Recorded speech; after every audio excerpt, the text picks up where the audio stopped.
आज का AI almost हर white collar इंसान को रिप्लेस कर सकता है। एआई बॉट से पॉसिबल है कि वो मेरे दिन भर के शेड्यूल्स बनाना, मेरी मीटिंग्स को मार्कअप करना और एक ईए को रिप्लेस कर सकता है। यस, पता नहीं इंसानों को अच्छा नहीं लगेगा, लेकिन एआई हमारे काम करेगा तो बहुत ज़्यादा अच्छे से काम करेगा। हमारी लाइफ बहुत इंप्रूव होगी। तो मुझे लगता है वो जो मूवीज बनी है ना रोबोट्स के ऊपर, रोबोट्स हैं जो ह्यूमन को पाल रहे हैं, मुझे लगता है आने वाला टाइम सच में वो हमको देखने को मिलने वाला है। Very close, we are very close to that. School के बच्चों को एआई यूज करना चाहिए और उससे अपना होमवर्क करा लेना चाहिए। अभी ये बहुत ही कंट्रोवर्शियल स्टेटमेंट हो सकता है। क्यों? जो एआई बॉट्स हैं कोडिंग में कैसे हेल्प करते हैं? By the end of this year or by next year AI coder will be the top coder in the world.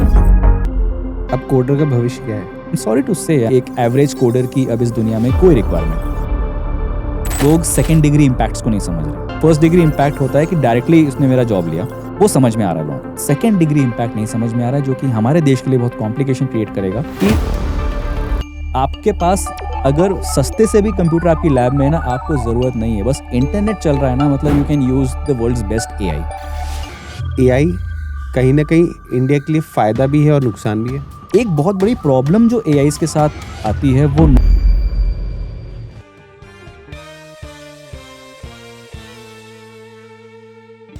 Hi Raghu sir, कैसे हैं आप और क्या अच्छा चल रहा है? शालीन जी, बहुत बढ़िया हूँ and thank you so much for having me on your podcast. Thank you. Pleasure sir.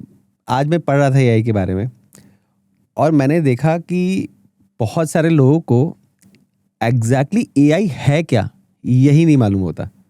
मतलब आर्टिफिशियल इंटेलिजेंस बोलते हैं, बट क्या है ये आर्टिफिशियल इंटेलिजेंस किसी को नहीं पता। तो एग्जैक्टली सर मेरा भी क्वेश्चन आपसे यही है कि क्या है ये आर्टिफिशियल इंटेलिजेंस? बिल्कुल सही। लोगों ने आर्टिफिशियल इंटेलिजेंस या एआई जो ये फ्रेज़ है ये इतना सुन लिया है कि वो शायद रुक के सोचना ही नहीं चाह रहे हैं कि आर्टिफिशियल और इंटेलिजेंस है क्या। और ये बहुत ज़रूरी है ये जानना। एआई जैसा कि उसके नाम में ही लिखा हुआ है कि वो एक ऑल्टरनेट फॉर्म ऑफ इंटेलिजेंस है। मतलब वो बुद्धिमत्ता का या सोचने समझने की जो ताकत होती है इंटेलिजेंस, उसका एक ऑल्टरनेट फॉर्म है। ये बायोलॉजिकल फॉर्म नहीं है। बायोलॉजिकल फॉर्म हमारे में और जानवरों में होता है, बट ये इलेक्ट्रॉनिक्स और मशीन की दुनिया में ऐसा कुछ हुआ है कि अब उसके अंदर भी वो काम करने की क्षमता आ गई है जो हमारे बायोलॉजिकल ब्रेन्स की क्षमता हुआ करती थी। सो आर्टिफिशियल इंटेलिजेंस ऐसा है। Okay. ये बाय द वे ये Okay. सिर्फ कोई टूल नहीं है। Okay. इसको समझना पड़ेगा कि ये कोई औजार नहीं है, टूल नहीं है, कोई सिंपल टेक्नोलॉजी नहीं है। It is intelligence. ओके, थोड़ा सा सर डीप में उतरते हैं।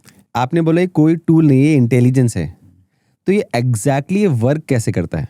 जी, अभी कुछ दिन पहले मैं एक बड़े पॉपुलर पॉडकास्टर हैं, उनका एक एपिसोड देख रहा था जिसमें एक एक्सपर्ट आए थे। ओके। चूँकि उनको भी कोडिंग का बहुत अच्छा नॉलेज था, तो उन्होंने उसको सिंप्लीफाई करने की कोशिश की कि बेसिकली आर्टिफिशियल इंटेलिजेंस को आप देखें तो अंदर ये एक बहुत बड़ा इफ़ देन एल्स लूप का ही स्ट्रक्चर है। जो प्रोग्रामर्स हैं वो समझते होंगे मैं क्या बोल रहा हूँ कि अगर आपको कंप्यूटर प्रोग्राम से कुछ कराना होता है तो आप उसको इंस्ट्रक्शन देते हो कि if this then that, if this else otherwise, ऐसे करके। तो उनका कहना था कि ये एक अंदर तो ये एक बहुत बड़ा सा कंप्यूटर प्रोग्राम ही है जो कि डिसीजन ले सकता है इफ़ दिस देन दैट करके, लेकिन नहीं, ये समझने वाली बात है कि इस बार मामला कुछ अलग है। ओके। इस वक्त हमने मशीन को सच में सिखाया है कि सोचते कैसे हैं, डिसीजन कैसे लेते हैं। वो सिर्फ इंस्ट्रक्शन फॉलो नहीं कर रही है। जब आप उससे कुछ पूछते हैं कि आप मुझे एक पोएम लिख के दीजिए, तो वो सिर्फ पोएम लिख के दो का कोई अंदर इंस्ट्रक्शन छुपा हुआ है, बस उसको उसने एग्जीक्यूट कर दिया और आपको पोएम मिल गई, ऐसा नहीं है। वो सच में जैसा एक इंसानी दिमाग सोचेगा कि ओके इस मुद्दे पे मैं ऐसी राइमिंग, लास्ट का वर्ड ये होगा, फिर उसके सेकेंड लाइन की लास्ट का वर्ड राइमिंग होना चाहिए, इस तरह से सोचते हुए that machine intelligence will do that job. और अंदर इस चीज़ को करते कैसे हैं जो एआई की पूरी टेक्नोलॉजी है, उसके नीचे machine learning, deep learning, neural networks, पिछले 60-70 सालों में डेवलप हुआ ये फील्ड है। उसके द बोनेट के अंदर जो चीज़ है वो है neural networks, machine learning, deep learning. And बहुत रिसेंट में दी ट्रांसफॉर्मर्स वाला एक कॉन्सेप्ट आया। So all of these things are under that. Okay, so आपने बोला एआई में डीप लर्निंग, मशीन लर्निंग और भी चीज़ें हैं. जी तो एआई, डीप लर्निंग और मशीन लर्निंग, जी. तीनों में अंतर क्या है? तीनों क्या चीज़ हैं?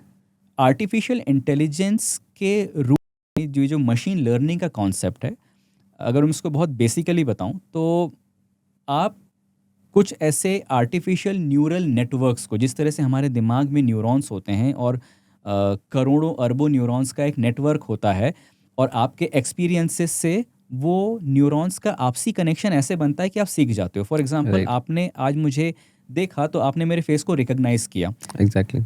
जब आप बार बार मेरे फेस को देखेंगे तो आपका दिमाग मुझे बहुत अच्छे से रिकग्नाइज करेगा. लेकिन अगर आपने सिर्फ मुझे एक बार देखा और फिर हम 2 साल बाद मिले तो शायद आपका दिमाग उसे भूल चुका होगा. एग्जैक्टली. सो इसमें हो क्या रहा है? इसमें हो ये रहा है कि आपके दिमाग के अंदर जो न्यूरॉन्स हैं वो ट्रेन हो रहे हैं बार बार किसी इनपुट के बेस पे. एक बार किसी को देखा तो उसके फेस का कुछ डेटा आपके दिमाग के उस हिस्से को मिला जो फेशियल रिकग्निशन करता है, उसकी एक बार ट्रेनिंग हुई. अगर 1000 बार ऐसी ट्रेनिंग हो गई तो बहुत अच्छे से ट्रेन हो जाएगा. नहीं हुई तो नहीं अच्छे से ट्रेन होगा. राइट.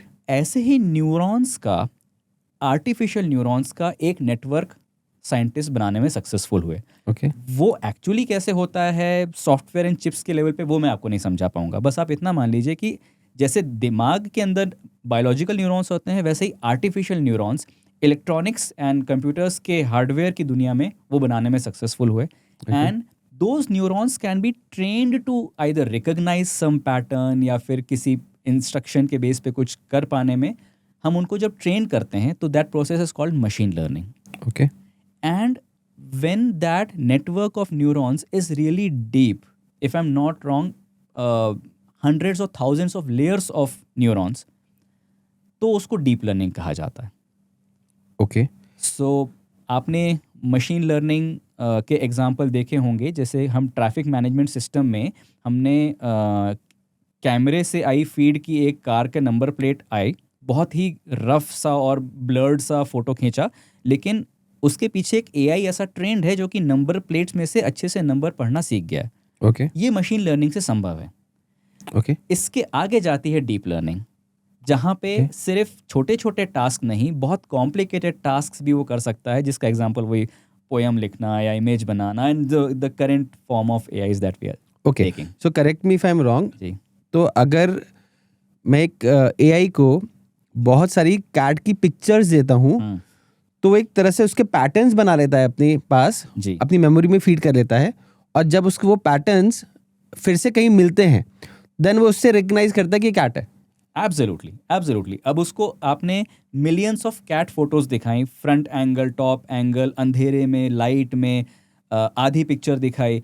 तो जब मिलियंस ऑफ पिक्चर्स दिखाई तो वो बहुत ज़्यादा एक्सपर्ट हो गया कैट को रिकग्नाइज करने में. तो मिलियंथ प्लस 1 पिक्चर जब आएगी, नई पिक्चर, तो वो उस पिक्चर को देख के रिकग्नाइज कर पाएगा कि हाँ यार ये बिल्कुल वैसे ही जैसे मैंने सीखा है. And that's how our brain also works. Okay. अगर मैं मशीन लर्निंग की मैं बात करूं तो ये जो हमारे प्रॉम्प्ट्स हम इनको देते हैं या जो डेटा हम इनको देते हैं, ये क्या उससे भी लर्न करता है? बिल्कुल, बिल्कुल उससे लर्न कर सकता है. लेकिन हम जब एआई का आज यूज़ कर रहे हैं, जिन एआईज का हम यूज़ कर रहे हैं, machine learning and deep learning उनकी पहले हो चुकी है, मतलब जो ट्रेनिंग है उनकी हो चुकी है. और जब हम उसे प्रॉम्प्ट देते हैं तो टेक्निकली मशीन के अंदर इन्फरेंसिंग हो रही है, मतलब कि प्रॉम्प्ट का बस जवाब दो. तो प्रॉम्प्ट आया, प्रॉम्प्ट का जवाब बाहर निकालने तक का जो प्रोसेस है उसको हम इन्फरेंसिंग बोलते हैं, इन्फरेंस करना. तो वो हो रहा है. आज के जितने भी मॉडर्न एआईज हैं वो हमारे प्रॉम्प्ट्स और उस आउटपुट से भी अपने आप को इम्प्रूव करने की क्षमता रखते हैं. ट्रेनिंग पहले हो चुकी होती है, उसके बाद जब आप प्रॉम्प्ट दे रहे हो तो आप उसको ट्रेन नहीं कर रहे हो टेक्निकली, आप उससे इन्फरेंसिंग करने का रिक्वेस्ट कर रहे हो, give me this output. Okay.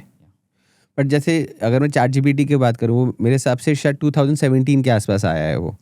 Ji, GPT 1, 2, 3, हाँ आप सही बोल रहे हैं, 16, 17, 18 या चैट जीपीटी 2017 के आसपास आया. तो उस समय जो हमने उसको खूब सारे इनपुट्स दिए, उसने उसी से लर्न करना शुरू किया. प्लस जो इंटरनेट पे उसने हजारों आर्टिकल्स पढ़े, या मैं कहूँ बिलियंस ऑफ आर्टिकल्स पढ़े, राइट, अरबों आर्टिकल्स पढ़े, उससे उसने नॉलेज गेन करी और उसके बिहाफ पे वो हमको अपने आंसर्स देता है. जी, मोटा मोटा बिल्कुल सही है. जब एक deep neural network, open AI जिस कंपनी ने इसको चालू किया, तो उन्होंने एक डीप न्यूरल नेटवर्क बनाया कि आर्टिफिशियल न्यूरॉन्स का एक बहुत बड़ा सा नेटवर्क, और उसकी ट्रेनिंग चालू करी। और ट्रेनिंग के भी कई तरीके होते हैं, तो उस दौरान उसको बहुत सारे डेटा की ज़रूरत पड़ती है। And the ChatGPT today has been trained on entire internet, which is like billions and billions of articles, videos, photos and everything. And now उनकी सबसे बड़ी तकलीफ ये है कि डेटा ख़त्म हो गया। There is only one internet, हम क्या करें। So that's how it is done. And अब हम जो उनसे बातें कर रहे हैं उनसे भी वो सीख रहे हैं। So okay AI training and AI is a very data hungry process. Okay या तो आज अगर मैं जितने भी चैटबॉट्स हैं, अगर मैं उसकी बात करूं, तो वो कुछ ना कुछ स्पेसिफिक पर्पस के लिए भी बनाए जा सकते हैं, राइट? जैसे कि अगर मैं बोलूं कि मुझे अपना पूरे हफ्ते का क्या खाना है, मेरी क्या डाइट होनी चाहिए, तो क्या वो भी मुझे बना के दे सकता है? सारी की सारी चीज़ें दे सकता है। और अगर वो दे सकता है तो क्या वो सही है? क्योंकि मैंने जो सुना है कि वो हेलुसिनेशन मोड में बहुत ज़्यादा जाता है। फॉर एन एग्जाम्पल, अगर मैं अभी आपसे पूछूंगा कि आपके बारे में बताओ, तो हो सकता है चैट जीपीटी मुझे अभी बोल दे कि यू आर माई कजिन या यू आर माई फ्रेंड, जबकि मैंने उसको ऐसा कुछ भी इनपुट नहीं दिया है। तो ये जनरली ऐसा होता क्यों है? Okay, so now I have got 2 questions to answer. Okay कि हेलुसिनेशन क्यों होता है। तो पहले इसको आंसर देते हैं, और फिर आपने पूछा कि क्या वो आपके डाइट प्लान को बनाना या हेल्थ रूटीन को बनाना वो कर सकता है कि नहीं, और कर सकता है तो कितना इफेक्टिव है वो? कितना इफेक्टिव है। हाँ, तो पहले हेलुसिनेशन की बात करते हैं। राइट। हेलुसिनेशन AI क्यों करता है? बिकॉज AI डजंट अंडरस्टैंड कि जो नहीं पता है उसे बोलना गलत है। ये ह्यूमंस की वैल्यू सिस्टम में है कि अगर तुम्हें कुछ नहीं पता है तो कुछ भी मत बोलो। उसको Right. झूठ बोला जाता है या उसको मिस इन्फॉर्मेशन या अफवाह बोली जाती है, ये उसके वैल्यू सिस्टम में नहीं है, या Right. पहले नहीं था। अब तो खैर in the past 1 year the hallucination problem has been solved to a great extent by the big AI companies. तो AI को क्या पता है कि भाई साहब ने कुछ पूछा है तो जवाब देना है। देना ही देना है। देना ही देना है। वो भले ही आप मेकअप करो, कुछ करो, लेकिन डोंट वरी अबाउट कि आता है कि नहीं, सेंटेंस बनाओ। Because fundamentally the large language model जो LLM है, ये एक पर्टिकुलर टाइप ऑफ AI जिससे हम बात कर रहे हैं। ऐसे बहुत सारे AIs होते हैं, सबसे पॉपुलर आज है large language model, the chatbots. Okay इनका काम होता है कि आपने जो पूछा उसको टुकड़ों में तोड़ो और कोशिश करो कि इसका आउटपुट सेंटेंस बनाओ। ओके तो उसके दिमाग में तो ये चल रहा है कि आउटपुट सेंटेंस बनाना है, मुझे अगला वर्ड बनाना है। तो वो ये नहीं सोच रहा कि यार ये मुझे पता है कि नहीं पता है, सेंटेंस बनाओ कैसे भी। दैट इज भले वो इन्फॉर्मेशन सही है या फेक हो, उससे कोई मतलब नहीं है। हाँ, एटलीस्ट। लेकिन दैट वाज द प्रॉब्लम 1 और 2 years बैक। अब ये काफ़ी हद तक सॉल्व हो गई है। Okay. जो बड़े AIs हैं उनकी, हाँ, अगर आप और मैं अपने कंप्यूटर पे एक AI रन करें, उसके अंदर हेलुसिनेशन बिल्कुल रहेगा। इसीलिए अब हम आते हैं कि आपने पूछा कि क्या एक AI मेरे लिए मेरे पर्सनल असिस्टेंट जैसे सब कुछ प्लानिंग कर सकता है? बिल्कुल कर सकता है। डिपेंड करता है कि इस AI के पीछे जो ट्रेंड मॉडल है वो कितना बड़ा है, कितना वेल ट्रेंड है। अगर छोटा सा है तो वो इजीली आपके लैपटॉप और मोबाइल पे चल तो जाएगा, लेकिन फिर वो हेलुसिनेशन की problems and all those things उसमें होंगी। लेकिन अगर चैट जीपीटी या जेमिना या ग्रॉक जैसा बड़ा मॉडल है तो अब वो प्रॉब्लम काफ़ी हद तक सॉल्व हो गई है, और अब आप काफ़ी कॉन्फिडेंस से अपना एटलीस्ट हेल्थ रूटीन और वो बना सकते हैं। Last part add to this कि चूँकि बात हो रही है अपने हेल्थ और उसको लेकर के, तो यहाँ पे सबसे ज़्यादा एहतियात की ज़रूरत होती है। So here the prompt and the details that you give to AI, उससे बहुत कुछ डिपेंड करेगा कि वो क्या डिसीजन लेके बताता है। Okay, so again correct me if I am wrong. अगर मुझे चैट जीपीटी से अपना हेल्थ रूटीन बनवाना है, तो पहले मुझे अपना ब्लड टेस्ट करा के उसको सारी रिपोर्ट्स की डिटेल्स देनी चाहिए और उसके बाद फिर उसके हिसाब से बनवाना चाहिए। Is it like that? I think जैसा कि हमने पॉडकास्ट की शुरुआत में भी बोला था कि ये कोई टूल नहीं है, ये इंटेलिजेंस है। यानी जब आप डॉक्टर से मिलने जाते हैं तो you are actually meeting an intelligence in a human body. Okay, so here you are meeting an intelligence in your device और ऑन अ सर्वर। राइट। वो इंटेलिजेंस है, बिल्कुल उससे आपको वैसे ही डील करना है जैसे आप एक इंटेलिजेंस से डील करोगे।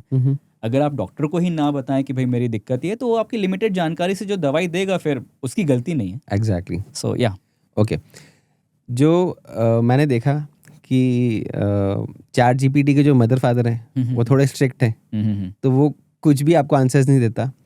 बट पास्ट में जेमिनाई ने दिया था कि humans are good for nothing, they should died, something like that, right? तो ये चीज़ क्यों हो रही है? और आपको नहीं लगता कि अगर ये चीज़ हो रही है तो कहीं ना कहीं ये जो चैटबॉट्स हैं ये हमारे लिए अच्छे नहीं है? अगेन 2 क्वेश्चन हो गए यहाँ पे। तो ये चीज़ इसलिए हो रही है बिकॉज बिल्कुल जैसे बच्चे को संस्कार दिए जाते हैं, वैल्यू सिस्टम और ट्रेनिंग और एजुकेशन दी जाती है, डेटा से दी जाती है। AI भी सीखता बिल्कुल एक बच्चे के जैसे, जस्ट दैट कि एक बच्चा जितना 1000 साल में सीखेगा, जो कि ज़िंदा भी नहीं रहते हम, उतना AI कुछ दिन में, कुछ हफ्ते में सीख सकता है। So that's the scary part. तो दुनिया की हर जानकारी आज आपने उसको सिखाई, उस हर जानकारी के अंदर बहुत सारी वो फिलॉसफीज़ और थॉट्स भी हैं जो बुरी हैं, या आपकी नज़र से बुरी हैं, मेरी नज़र से बुरी हैं, किसी की नज़र से वो सही फिलॉसफी कि किल एवरीवन एंजॉय, मतलब कुछ भी करो तुम अपना करो, मतलब वो उसके भी आंसर से तो philosophy ये है। लगता है कि मशीन जिंदा रहें, ह्यूमन जिंदा ना रहें, वो ठीक है। वो देखिए, ज़रूरी नहीं है कि वो ये सोच के और प्लान करके बोल रहा हूँ। Okay. I am not confident when I am saying that. ज़रूरी हो सकता है कर भी रहा हो, लेकिन वो चीज़ें उसके ट्रेनिंग डेटा में अगर हैं तो वो वहाँ से लेके भी आ सकता है। अब ये वही होता है ना कि बच्चा वैसे बहुत बदमाश है, लेकिन मेहमान के सामने उसको अगर अच्छे से रखना है तो थोड़ा पेरेंट्स कर देते हैं कि यार बेटा ये मत बोलना, वो मत बोलना। That is called guard railing. Okay. कि AI बदमाश है अंदर उसके दिमाग में बहुत नेगेटिव थॉट्स हैं, but the company, if it is open AI और गूगल और एक्स, वो अपने AI की गार्ड रेलिंग करती हैं कि बेटा ये तुम्हें नहीं बोलना है। So what ever response you give should match these guidelines. तो उनको हम गार्ड रेल्स बोलते हैं, which is behaviour guard rails. Gemini के गार्ड रेल्स में दिक्कतें हुई थी पहले, और भी AIs के गार्ड रेल्स में दिक्कतें होती हैं। वो दुनिया में ऐसे बहुत सारे रिसर्च इंस्टीट्यूट्स हैं जो कि एथिकल हैकिंग करते हुए AI के गार्ड रेल्स को तोड़ने की कोशिश करते हैं, उससे जो फीडबैक मिलता है कंपनीज के साथ शेयर करते हैं। So that's happening right now, okay. And it's improving by the day. Okay. बिल्कुल। सो अभी अगर आज मैं बात करूं तो क्या वो चैट जीपीटी से या और कोई AI बॉट से ये पॉसिबल है कि वो मेरे दिन भर के शेड्यूल्स बनाना, मेरी मीटिंग्स को मार्कअप करना, ये सब चीज़ें वो करके रख सकता है और एक EA को रिप्लेस कर सकता है? Yes, the theory is that now in today's, it's like today's 9th, right? We are talking 9th of May to 2025. आज का AI ऑलमोस्ट हर वाइट कॉलर इंसान को रिप्लेस कर सकता है। Okay. You, me and our friends here. ऐसा कुछ आप बॉट बता सकते हैं, नाम बता सकते हैं जो ये अभी हमारे लिए डे टू डे लाइफ में इस तरह से हेल्प कर सकता है कि हमारे कैलेंडर मार्कअप कर देना, मीटिंग्स मार्कअप कर देना? या आई मीन मेरे ख्याल से तो को पायलट जो है आप उससे करवा सकते हैं, एंड बहुत सारे एजेंट्स आ रहे हैं इसके ऊपर। So that's a very very normal use case now कि मेरा दिन भर का रूटीन आप बना दीजिए और इस तरह की ईमेल्स हैं तो आप रिस्पॉन्ड कर दीजिए। Those are very normal use cases. सो ये काम एजेंट्स करेंगे। तो लार्ज लैंग्वेज मॉडल से आप जब बात करते हैं तो आप सिर्फ कन्वर्सेशन कर रहे हैं, वो आपके बिहाफ पे कुछ एक्शन नहीं ले सकता। जब एक AI के अंदर आप वो कैपेबिलिटी दे देते हैं कि वो एक्शन भी ले ले आपके बिहाफ पे, फिर बन जाता है एजेंट। तो AI की दुनिया में अगला जो आने वाला है माइलस्टोन वो है एजेंट्स का पॉपुलर हो जाना। हो रहे हैं already. Okay. Now they will become day to day part of everybody's life now. Okay. आजकल एक टर्म बहुत यूज़ हो रहा है, प्रॉम्प्ट इंजीनियरिंग। हाँ जी। ये क्या है सर?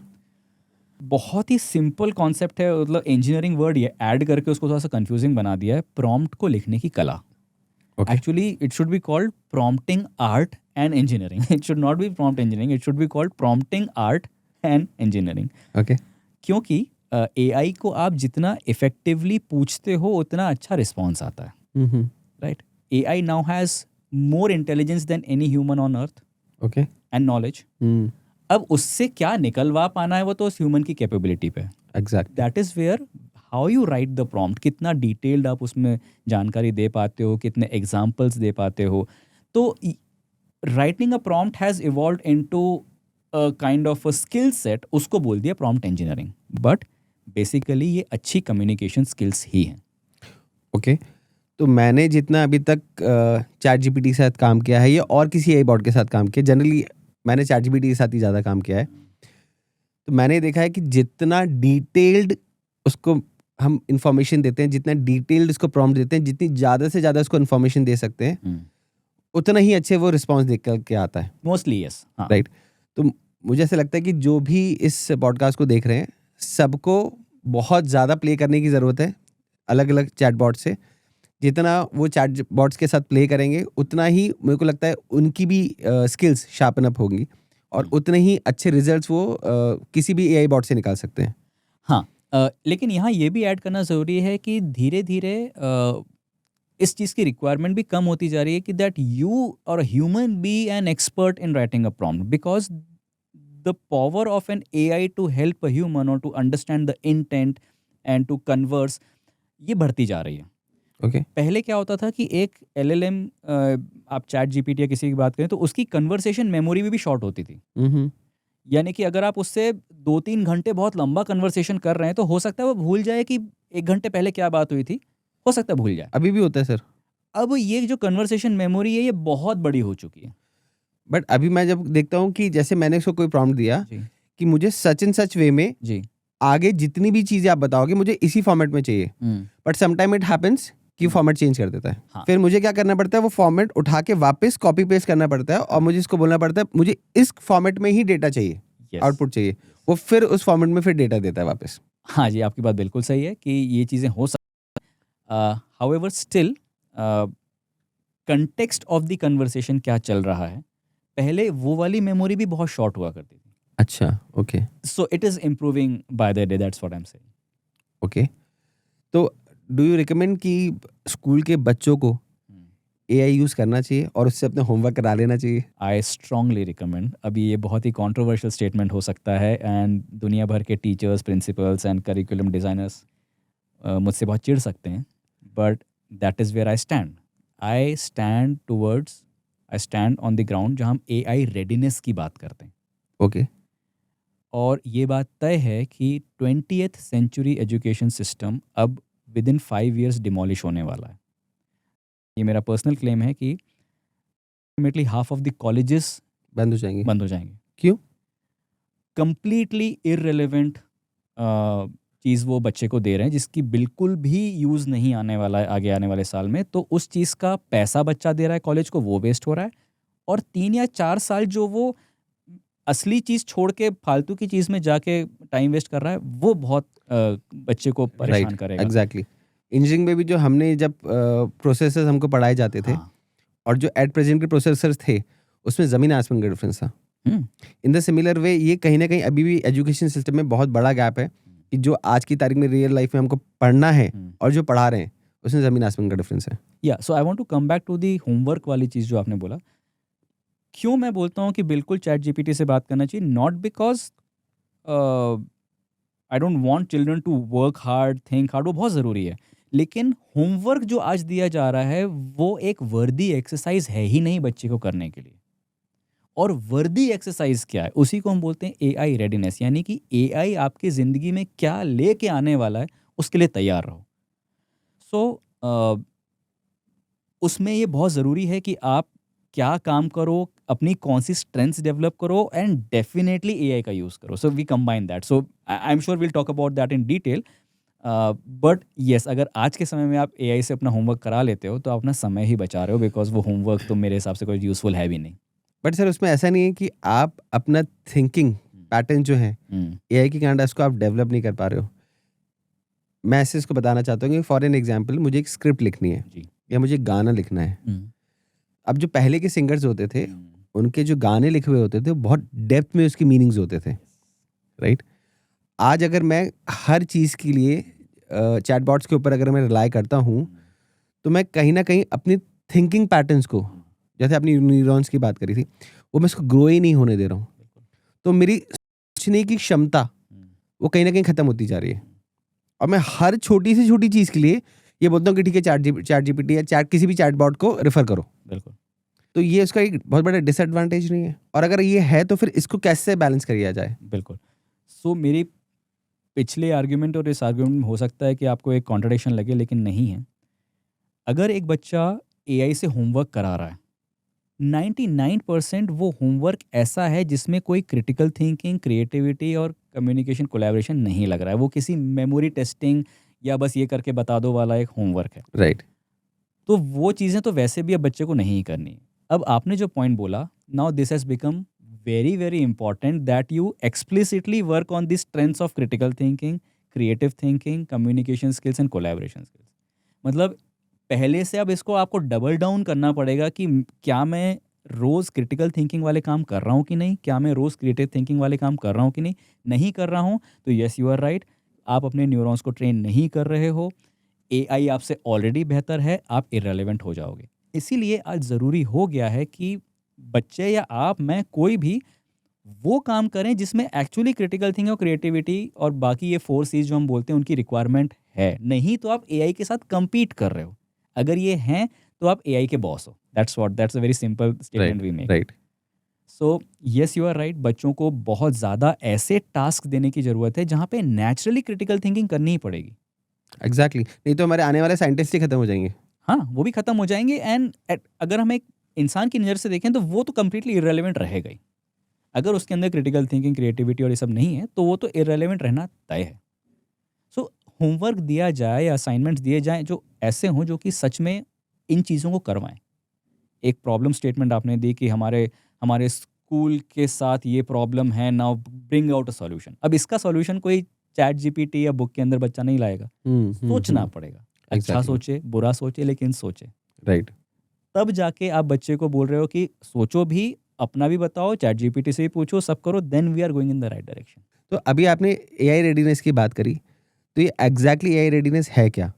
जी, बहुत इंपॉर्टेंट है इस टर्म को समझना, बिकॉज एआई टेक्नोलॉजी को सीखना तो शायद दुनिया के 0.01% लोग कर रहे होंगे। Okay. Hardly couple of thousands of engineers in the world will be learning the AI technology skills. Okay. But every person in the world, including you and me, हमें तो AI readiness skills सीखनी होंगी। तो अब मैं आपको बताता हूँ, हमने पिछले 1 साल में इन स्किल्स को एक प्रॉपर डेफिनेशन देने का काम किया है, उसको एक क्रिस्प तरीके से डिफाइन किया है, लेआउट किया है, स्ट्रक्चर किया है, और वो हमने बहुत रिसेंटली ही अभी एक वाइट पेपर भी रिलीज़ किया है। So that's called AI Readiness Skills, a common minimum framework to upskill humans. Okay. And it applies to all humans. तो ये क्या होती है मैं आपको बताना चाहूँगा, and I would also request that if we can see that graphic on the screen for our viewers. तो AI Readiness Skills जो है एक 3 लेवल का पिरामिड है।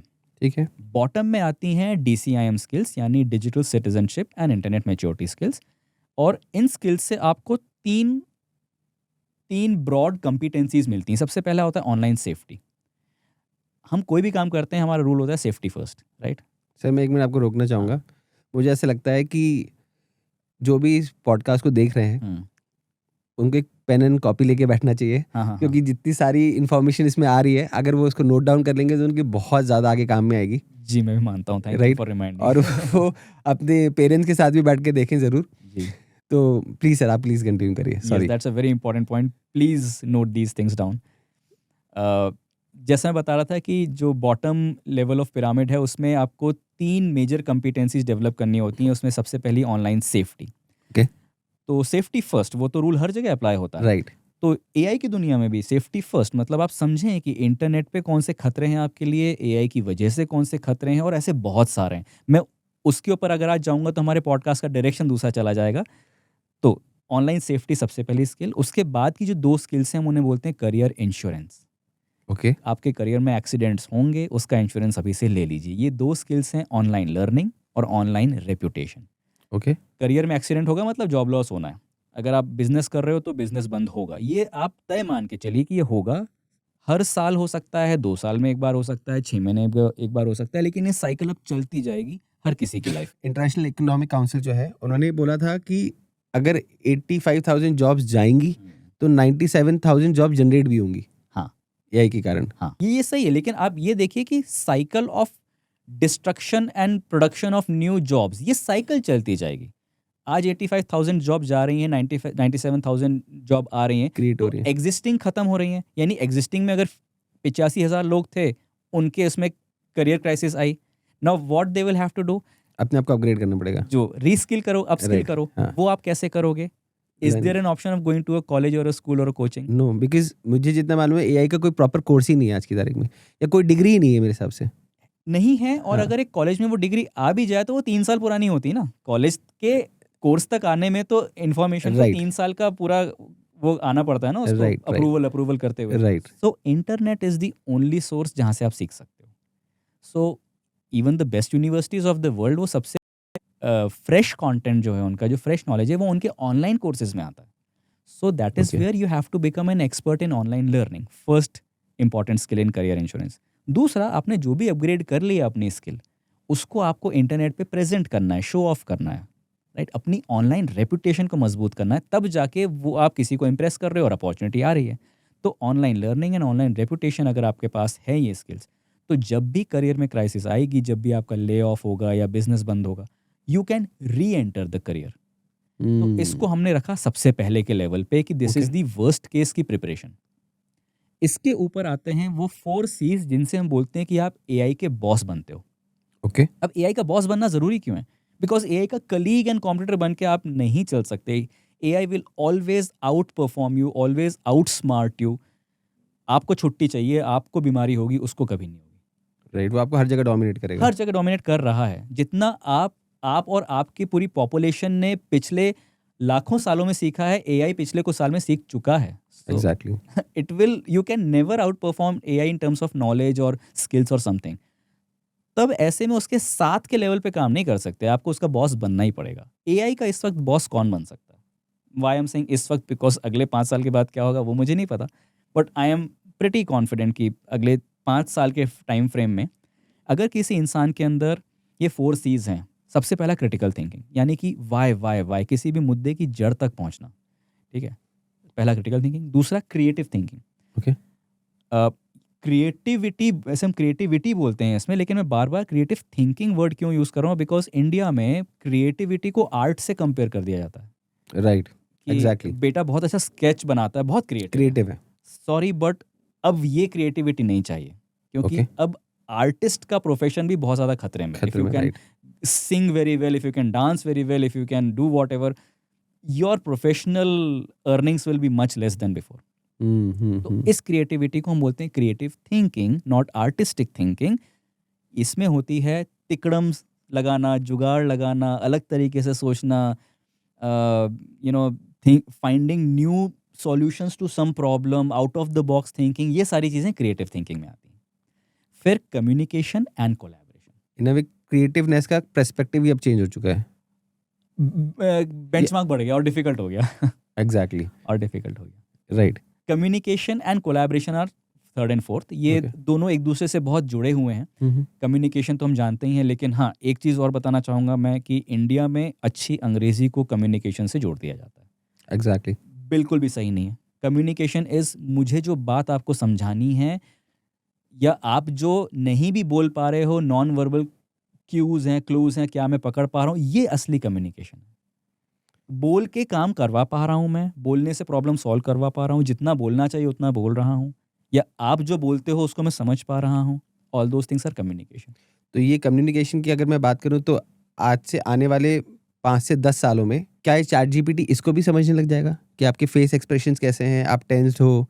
जैसे कि उसकी मैं बात करूँ, आयरन मैन में जार्विस था, राइट? तो वो मैप्स भी बताता था, सारी इन्फॉर्मेशन भी देता था, but at the same time उसको प्रोटेक्ट करके भी रखता था, राइट? ये बाकी उसकी केयर भी करता था। आने वाले 5 साल में जितने भी हमारे चैटबॉट्स हैं या जो एआई है, वो इस लेवल पे आ जाएगा कि ह्यूमन इमोशंस भी आने लग जाएंगे उसमें। जी, आज आप देखिए, आज आपके टेक्स्ट में जो आप टेक्स्ट लिख रहे हैं, उससे वो आपके इमोशंस आराम से पकड़ सकता है। So we are already at that point जहाँ पे एआई टेक्सचुअल इंटरेक्शन में आपका थेरेपिस्ट बन सकता है।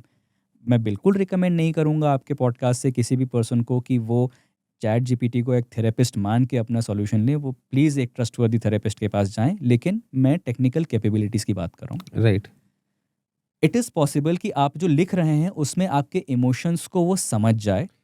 इन अ वे मैंने बोला कि मुझे बहुत गुस्सा आ रहा है, मुझे बहुत एंग्जाइटी फील हो रही है, मुझे बहुत स्ट्रेस हो रहा है, तो वो उस इमोशन को समझ के कुछ रिस्पॉन्स दे देगा। Is it like that? जी बिल्कुल। और आपके बिना बोले आपके शब्दों में गुस्सा और एंग्जाइटी झलकती है।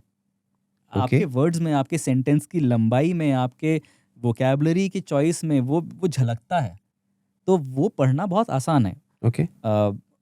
और वाइसे वर्सा अगर आप उसको बोलें कि यार एक ऐसा पैराग्राफ लिखो जो कि एक बहुत ज़्यादा गुस्से से भरा हुआ पैराग्राफ हो, ये बोलते हो तो लिख देगा, बिकॉज इट अंडरस्टैंड। राइट, वो मैंने करा एक बार। मुझे एक ईमेल भेजना था किसी को और मैंने इसको बोला कि मुझे ये चीज़ चाहिए और आई एम वेरी एंग्री, तो उसने उस हिसाब से पूरा एक ईमेल लिख के दिया जिसमें मेरा एंगर शो हो रहा है। सो टेक्स्ट में तो समझता है। Now the training is on कि वो जैसे एक अगर आप अपने एआई से वीडियो कॉल करें तो वो आपके फेशियल एक्सप्रेशंस को समझ के बोल सकता है कि Shaleen, should we pause this conversation because I don't think you are comfortable having this. Okay. क्योंकि मैं कैसे सीखा, मैंने भी तो हजारों लोगों से बात करके उनके नॉन वर्बल और माइक्रो एक्सप्रेशंस को पढ़ना सीखा है ना। एग्जैक्टली। एक 5 साल का बच्चा आपको पॉज नहीं कर पाएगा, राइट। लेकिन एक 50 साल का मैच्योर पर्सन आपको बोल सकता है कि let's have this conversation later, आज आप तैयार नहीं दिख रहे हो। तो वो अभी ये चीज़ कर सकता है या आने वाले टाइम में होने लग जाएगा वो चीज़? I think we're very near that. I have not tested this personally, but it is just a matter of looking at a millions of faces and that's it. What उसमें कुछ है ही नहीं. Maybe this year, maybe next year, or maybe it's already happening. Communication की quality ये होती, वो अच्छी अंग्रेजी नहीं होती. Right. वैसे ही collaboration में दूसरे इंसानों या दूसरे AIs के साथ मिल के एज ए टीम किसी प्रोजेक्ट को कर पाना कोलैबोरेशन स्किल होती है। तो ये 4 C's अगर किसी के अंदर बहुत अच्छे हैं, बहुत स्ट्रांग हैं, तो ऐसा इंसान उस तरह के प्रॉब्लम्स पे, उस तरह के टास्क्स पे काम कर रहा होगा जो अब मॉडर्न इंडस्ट्री को चाहिए, जो मॉडर्न दुनिया को चाहिए। जो आपने बोला ना कि 85,000 जॉब्स जाएंगे तो 97,000 आएंगे।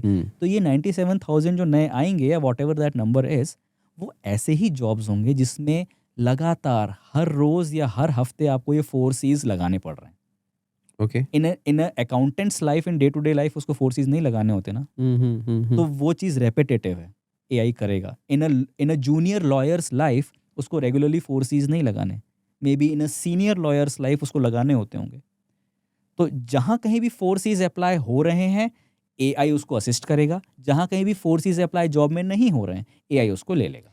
तो इन अ वे ये 4 अलग अलग बॉक्सेस हो गए जी, जहाँ 4 अलग अलग डिपार्टमेंट हो गए, जहाँ एक जगह हमारी थिंकिंग जा रही है। हाँ, और एक जगह हमारा वर्क जा रहा है, हाँ, हार्ड वर्क जा रहा है। हाँ, उसके बिहाफ पे हम इसको कैटेगराइज कर सकते हैं इन चारों चीज़ों को। Yes. So let's say you get a job offer हाँ, and it's paying you very well, हाँ, बट आप एक समझदार इंसान हो, आप सोच के जाना चाहते हो कि यार ऐसा तो नहीं कि 6 महीने बाद बंद हो जाएगा। हाँ, एक ही फिल्टर लगा लीजिए, जेडी पढ़िए, जॉब डिस्क्रिप्शन, और maybe you give it to AI, ChatGPT को फोटो खींच के दे दीजिए और बोलिए कि इसमें बताओ कि रोज़मर्रा में कितना मुझे 4 C's की ज़रूरत पड़ेगी। अगर वो बोलता है, आपकी खुद की एनालिसिस बोलती है कि हाँ बहुत रेगुलरली आपको क्रिटिकल थिंकिंग, क्रिएटिविटी ये सब लगानी पड़ रही है, that means this job will serve you well. और अगर नहीं तो ये अच्छी तनख्वाह हो सकता है 6 महीने के अंदर बंद हो जाए, right. Because AI will take you over. सो ये हम सेकेंड लेवल ऑफ पिरामिड को बोलते हैं कि अगर आपने इसको मास्टर किया तो आप एआई के बॉस बन सकते हैं। फिर third level and the final level is called AI tools, और यहाँ पे हम बोलते हैं कि अब एआई टूल्स का यूज़ करना कंपलसरी है, ऑप्शनल नहीं है। क्यों? क्योंकि even when you have learned good skills bottom of the pyramid में, even you are applying the 4 C's in the middle of the pyramid, इसके बावजूद अगर आप एआई टूल्स का यूज़ नहीं कर रहे हैं, मतलब कि आपकी जो प्रोडक्टिविटी है, जो आप आउटपुट निकाल रहे हैं, वो बहुत स्लो है आज के कंपैरिजन। Right, right. पुरानी दुनिया में वो चीज़ चल सकती थी कि आपने एक दिन में एक अच्छा ईमेल लिख के काम कर दिया तो the boss will be happy और इट्स ओके। बट आज तो चाहिए कि यार अच्छा ईमेल लिखना है ना, तो 5 मिनट में दे रहा हूँ ना, 5 मिनट का टाइम कर लो। सही बात है। Then you only can use a good AI tool. Right. तब आपको AI, see learning an AI tool is not a technical skill, इसीलिए ये टूल वर्ड ना मैं बड़ा अनकंफर्टेबल होता हूँ इससे। ओके। क्योंकि एआई है एक इंटेलिजेंस, उस इंटेलिजेंस को आप सिर्फ यूज कर रहे हो through a tool like thing. जैसे chat bot is chatting is a tool, but उसके पीछे तो इंटेलिजेंस है। राइट। आप उससे इमेज बनवा रहे हो, वीडियो बनवा रहे हो, जिससे बनवा रहे हो वो इंटरफेस एक टूल है, उसकी कुछ छोटी मोटी सेटिंग्स हो सकती हैं, लेकिन उसके पीछे जो काम कर रहा है वो एक इंटेलिजेंस है। इसीलिए आपको सोचना है कि इस इंटेलिजेंस से अगर मुझे अच्छा काम कराना है तो मुझे टेक्निकल सेटिंग्स नहीं चाहिए कि सर्च का बटन दबा दो, डीप सर्च का बटन दबा दो, उसका temperature, few settings are there in every tool, छोटी मोटी होती हैं, वो सब ऊपर नीचे कर दो। That's not a skill. Skill is do you have the output clarity while using a tool? आपको जब ईमेल लिखवाना था तो you had the output clarity of saying it कि I want an angry email, right because you know the purpose कि इस email से impact क्या होना चाहिए. Right. A student could not have done that.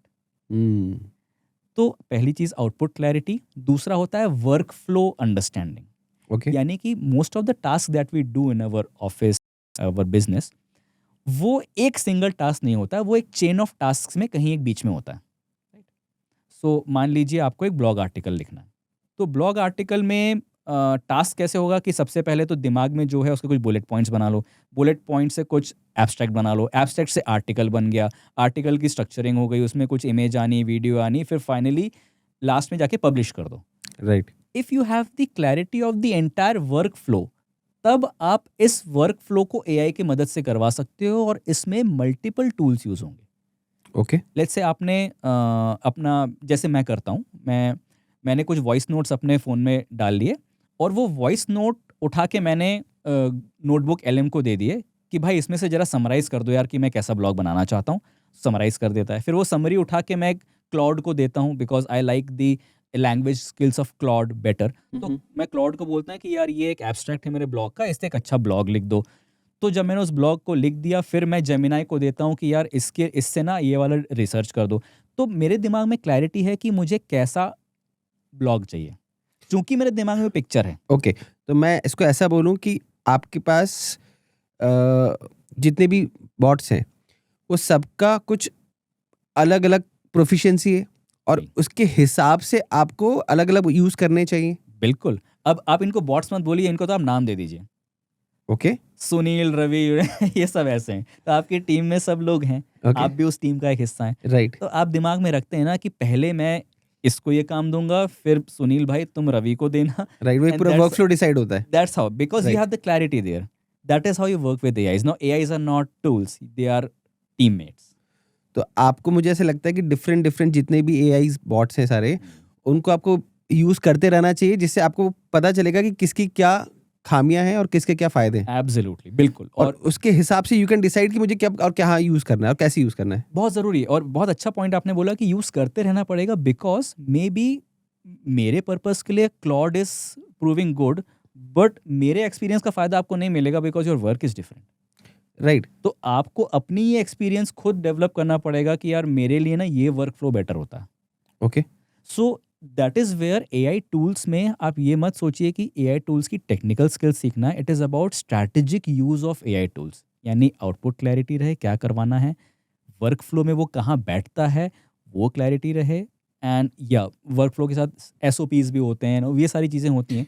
This is how it completes the entire AI readiness skills, and Okay. That is where we are working. तो ये मैं कैसे डिसाइड करूं कि मुझे कौन सा एआई बॉट यूज करना चाहिए? आप कुछ बॉट्स ऐसे बता सकते हो? डेफिनेटली. जैसे अब हम मल्टीपल टूल्स की बात कर लेते हैं, Multiple because tools there are बात करें. Multiple outcomes that Right. You want. Right. सबसे सिंपल है कि भाई आपको कुछ आर्टिकल्स लिखवाने हैं या ईमेल लिखवाना है. आजकल आप जो पॉपुलर एलएलएम्स हैं, चैट जीपीटी है, जेमिनाई है, ग्रॉक है, डीपसीक है, इसको दो तरीकों से यूज़ कर सकते हैं. एक तो नॉर्मल लैंग्वेज आउटपुट आ जाएगा उसमें, और दूसरा एक रीजनिंग मोड आता है. ओके. रीजनिंग मोड में आप एलएलएम को बोलते हो कि ज़रा सोच के बताना, और जब आप रीजनिंग मोड यूज़ नहीं करते हो तो वो फिर अपनी सिर्फ जो उसको लैंग्वेज जितनी वो एक्सप्रेस कर सकता है वैसे बता रहा है. There is difference in the degree of thinking that the LLM applies while before answering you. Okay. अगर आपने रीजनिंग मोड ऑन किया तो आप उसको ना सीधे टास्क नहीं दोगे. लेट्स से आपको वो ईमेल ही लिखवाना था, and that was a very important notice that you want to send to some person कि ये बहुत ज़रूरी है. तो अब आप उसको सीधे नहीं बोले कि ऐसा ऐसा ईमेल लिख दो. You tell the intent, tell the purpose. Okay. I want to write a very strong email क्योंकि मेरे साथ ऐसी ऐसी प्रॉब्लम है. फिर रीजनिंग मोड अगर आप उस एलएलएम को ऑन करेंगे तो it will think through it कि अच्छा यूज़र इस सिचुएशन में उसको ऐसा लिखवाना है, तो फिर मैं ऐसा ये करता हूँ. It thinks with it self. आप उसकी पूरी रीजनिंग, डीप सीक में जाके रीजनिंग पढ़ भी सकते हो. चैट जीपीटी रीजनिंग पढ़ने नहीं देता आपको, लेकिन वो सोचता है और उसके बाद रिस्पॉन्स देता है. तो अगर आपको ज़रूरत है कि भाई आपको एक एक ऐसा भी दिमाग चाहिए जो सोच के बताए, तो आप रीजनिंग मोड ऑन करें। अगर Right. आपको चाहिए कि आई नो तुम सिर्फ मेरे लैंग्वेज वाला टास्क अच्छा करो, then you use any of the large language model will help you with the language part. लेकिन मैं क्लाउड को प्रेफर करता हूँ जहाँ मुझे कुछ और अच्छी क्वालिटी की लैंग्वेज चाहिए, तो मुझे पर्सनली उसकी सेंटेंस मेकिंग और जिस तरह से वो पैराग्राफ्स लिखता है मुझे पसंद है। ओके। ये आपकी लाइकिंग अलग भी हो सकती है। सो अब ये तो आ गया टेक्स्ट के साथ काम करना। इमेजेस के साथ काम करने की बात जहाँ आती है, वहाँ पे हमारे पास DALL-E एक ऑप्शन है जो कि चैट जीपीटी, अभी जो पूरी गिबली इमेजेस वाला जी, जो जी, जी, पूरा जी। क्रेज चला था, हमारे और पास गिबली ने भी Rockstars है। पूरा क्रिएटिव जॉब खा गया। हाँ। जो पहले क्रिएटिव लोग थे, जो कि हज़ारों सालों से लोगों ने स्किल्स सीखी, आगे लेके चले और बहुत टाइम ले लेके उस चीज़ को बनाते थे, वो विद इन अ सेकंड्स कर देता है। यू आर राइट, मैंने खुद करवाया हुआ है। So recently we published a book, तो उसमें बहुत सारा स्केचेस, हमें पेंसिल स्केचेस बनवाने थे। So it did a perfect job. So yes, एक स्केच आर्टिस्ट का जॉब गया वहाँ पे। तो अभी हम जो बात कर रहे थे, तो डे टू डे लाइफ में ऐसे कौन से 5 से 8 जो भी आप बताना चाहते हैं कि चैटबॉट्स हैं जो हमको रेगुलर वे में यूज़ करना चाहिए? सो टेक्स्ट एंड आर्टिकल के लिए लोग बहुत जानते हैं कि चैट जीपीटी, जेमिनाई, तो वो सब जानते हैं। मैं थोड़ा सा आगे का बताता हूँ कि अगर आपको अच्छी इमेजेस बनानी है तो DALL-E is doing a good job. DALL-E का इस्तेमाल आप चैट जीपीटी के थ्रू कर सकते हैं। ओके। और DALL-E की अपनी अलग से भी वेबसाइट है, वहाँ पे भी जा सकते हैं। मुझे आजकल इमेजेस बनानी होती हैं तो मैं माइक्रोसॉफ्ट बिंग, जो कि उनका सर्च इंजन है, उस पे जाता हूँ। वहाँ पे क्रिएट इमेज का ऑप्शन है, वो बहुत अच्छी इमेजेस बना के देते हैं। ओके। तो आप माइक्रोसॉफ्ट बिंग पे चले जाइए, bing.com पे, वहाँ क्रिएट इमेजेस आपको ऑप्शन मिलेगा और वो फिर AI के थ्रू आपको इमेजेस बना के दे सकते हैं। They do a very good job of creating any scene you want, कि student sitting in school doing this, बहुत अच्छे अच्छे बना के देगा। Then you want to convert that into something else, तो आपको पता ही है कैसे आपने अपनी फ़ोटोज़ को गिबली करवाया था। अब वही फ़ोटो उठा के आप चैट जीपीटी को दे दीजिए, बोलिए कि कन्वर्ट दिस इनटू व्हाटएवर, तो इट विल कन्वर्ट। ओके। फिर वीडियोस का मेरा पर्सनल एक्सपीरियंस नहीं है, मैं सिर्फ थ्योरेटिकल बताऊंगा कि Veo is a tool from Google, then Sora is a tool from OpenAI। ये बहुत अच्छा काम कर रहे हैं, लेकिन मैंने पर्सनली अभी तक वीडियोस के साथ काम नहीं किया है। ओके। प्रेजेंटेशंस के लिए मैं एक छोटे से वर्कफ्लो का इस्तेमाल करता हूँ। मैं अपने स्लाइड्स का जो प्लान है, पहले वो किसी अच्छे LLM से, जैसे कि क्लॉड हुआ या जेमिना या चैट जीपीटी हुआ, पहले उससे स्लाइड प्लान बनवा लेता हूँ कि स्लाइड 1 में ये होना चाहिए, स्लाइड 2 में होना चाहिए। फिर based on that you can use any tool like gamma and इस तरह के टूल्स हैं जो कि प्रेजेंटेशन बनाते हैं। I do that mostly. I only get the slide plan out and don't rely on an AI tool to create the slides. Okay. अगर मुझे बहुत ही कस्टमाइज्ड स्लाइड्स बनवानी है, लेकिन अगर ऐसी स्लाइड्स बनवानी है कि it should be just a normal presentation, तो बहुत अच्छी स्लाइड्स बन जाती हैं गामा जैसे टूल्स के साथ। Okay. Then there is a very good tool called Google Notebook LM। Okay. तो नोटबुक LM का इस्तेमाल मैं रिकमेंड करूँगा हर प्रोफेशनल को और हर स्टूडेंट को करना ही चाहिए, बिकॉज एक बहुत बड़ी प्रॉब्लम जो AIs के साथ आती है वो नोटबुक LM सॉल्व करता है। वो ये Okay. है कि आपको अगर लेट्स से आपको एक आर्टिकल लिखना है जिसकी सोर्सेज बड़े फिक्स्ड हैं। Let's say you want to write an article on how to take care of your laptop, ठीक है, और आप चाहते हैं कि ये 15-20 PDFs के जो नॉलेज है उसी की समरी आए। Okay. That is not possible with a general AI। Right. So notebook LM को आप वो 15-20 सोर्सेज दे सकते हैं कि ये PDFs आप लीजिए, या फिर यूट्यूब के ऊपर कुछ ऐसे वीडियोस हैं आप चाहते हो कि उसकी नॉलेज में से ही आके इसको दे, राइट। तो Notebook LM can do it very well for you. Do experiment with. एक मैंने और अभी चैटबॉट देखा, नोट जीपीटी, ओके, वो भी सेम यही काम करके देता है आपको। अच्छा। उसमें आप लेट्स से अगर आप यही पॉडकास्ट देख रहे हैं, तो इस पूरी पॉडकास्ट के अगर आप वहाँ पे लिंक दे देते हैं, तो उसका पूरा टेक्स्ट फॉर्मेट दे देगा। जी। अब आप उसको बोलोगे कि इस टेक्स्ट फॉर्मेट से मुझे बुलेट पॉइंट्स में, नटशेल में निकाल के दे दो कि इसमें क्या क्या डिस्कशन हुआ, तो उसमें आपको वो भी करके दे देगा। उसके हिसाब से इमेज भी क्रिएट करके दे देगा। यस यस यस, बिल्कुल। और अगर आपको चाहिए कि नहीं, मुझे ये जो पूरा टेक्स्ट है हिंदी में चाहिए तो वो आपको हिंदी में लिख के देगा। आप बोलोगे कि नहीं जो पूरा समरी है मुझे इंग्लिश में चाहिए, तो वो इंग्लिश में लिख के देगा। तो it's a very good tool. Excellent. In fact I think on the image front this is better, because मुझे पता नहीं कि नोटबुक के लिए हम आपको इमेज बना के देगा कि नहीं, but if not GPT is doing that तो बहुत ही अच्छी बात है। बट सर आपको नहीं लगता कि जो भी चैटबॉट्स हैं इनका नेगेटिव वे में भी बहुत ज़्यादा इफेक्ट पड़ता है? अगर जो आपने बोला है कि जितनी इन्फॉर्मेशन हम देते हैं और उसी से वो लर्न करता है, तो अगर हम उसको गलत इन्फॉर्मेशन देते हैं तो वो हमको मिसलीड नहीं कर सकता, उसके कारण हमको नुकसान पहुंचा सकता है उसके कारण वो? बिल्कुल हो सकता है, नुकसान पहुंचा सकता है। एंड ये बात तो तय है कि जिस तरह की ट्रेनिंग उसकी हुई है वो बिल्कुल नुकसान पहुंचा सकता है। लेकिन अभी के जो अवेलेबल एआईज है जिनको आप यूज़ कर रहे हैं, जो बड़ी कंपनियों ने बनाए हैं, वहाँ पे उन्होंने गार्ड रेलिंग की हुई है।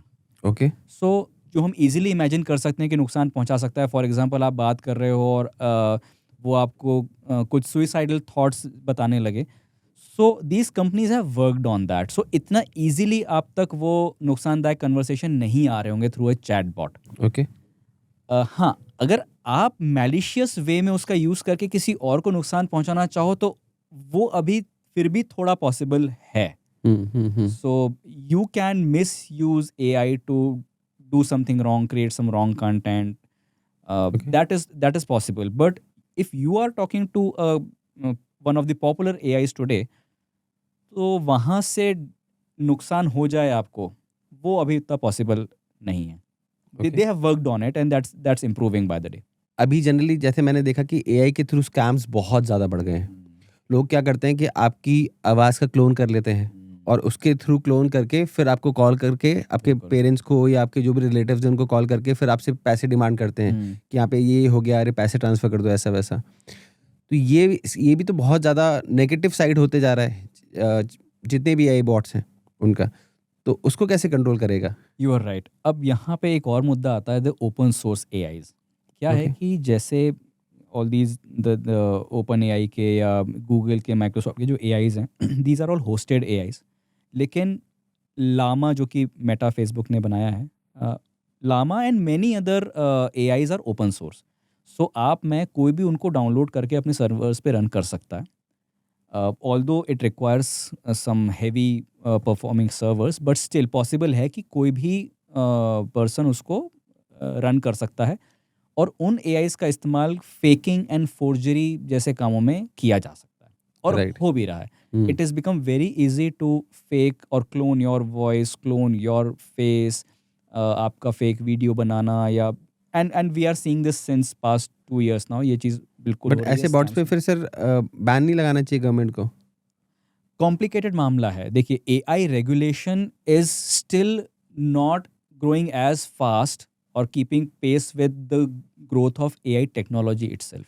अभी भी जो एआई के लिए नियम बनाने वाला जो काम है वो बहुत स्लो चल रहा है। The governments across the world, not just India but across the world, वो they are just struggling to control AI with the help of laws and regulations. But आपको नहीं लगता इस पे बहुत जल्दी और बहुत स्पीडली वे में हमको काम करना चाहिए, जिससे पहले कि कोई बहुत बड़ा डिजास्टर हो जाए?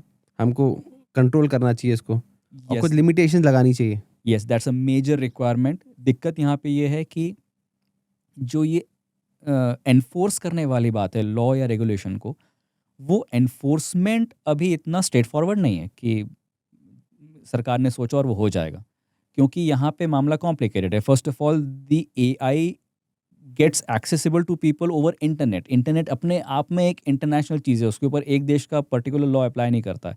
दूसरा, जैसे मैंने बताया, ओपन सोर्स एआईज हैं।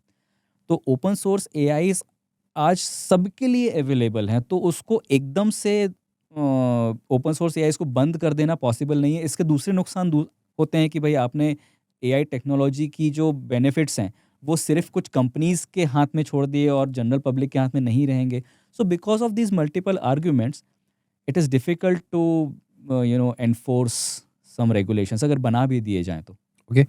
बहुत सारे लोगों को इस टर्म का मीनिंग नहीं मालूम कि ओपन एआई क्या होते हैं। What is this OpenAI? जी, देखिए, ओपन एआई तो एक कंपनी का नाम है, लेकिन ओपन सोर्स एआई क्या होता है? Open source AI, right.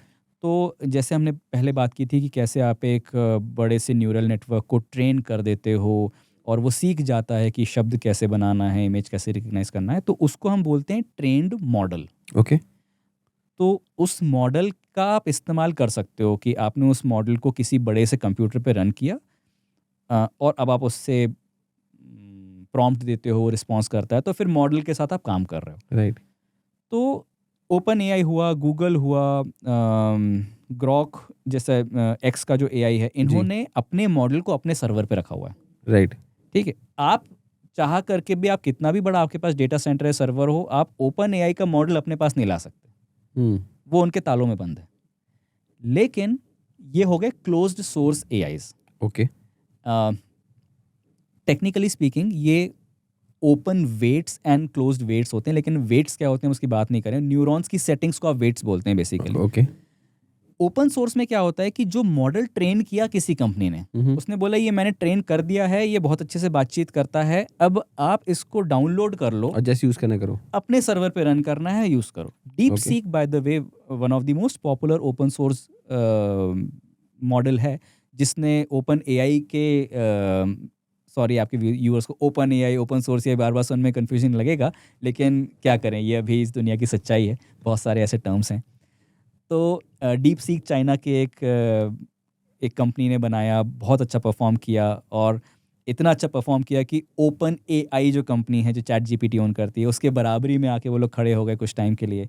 वो पूरा मॉडल आज फ्री एंड ओपन सोर्स है। अगर आपके पास थोड़े से बड़े मजबूत सर्वर्स हैं, आप डीप सीक उठा के अपने उसमें रन कर सकते हैं।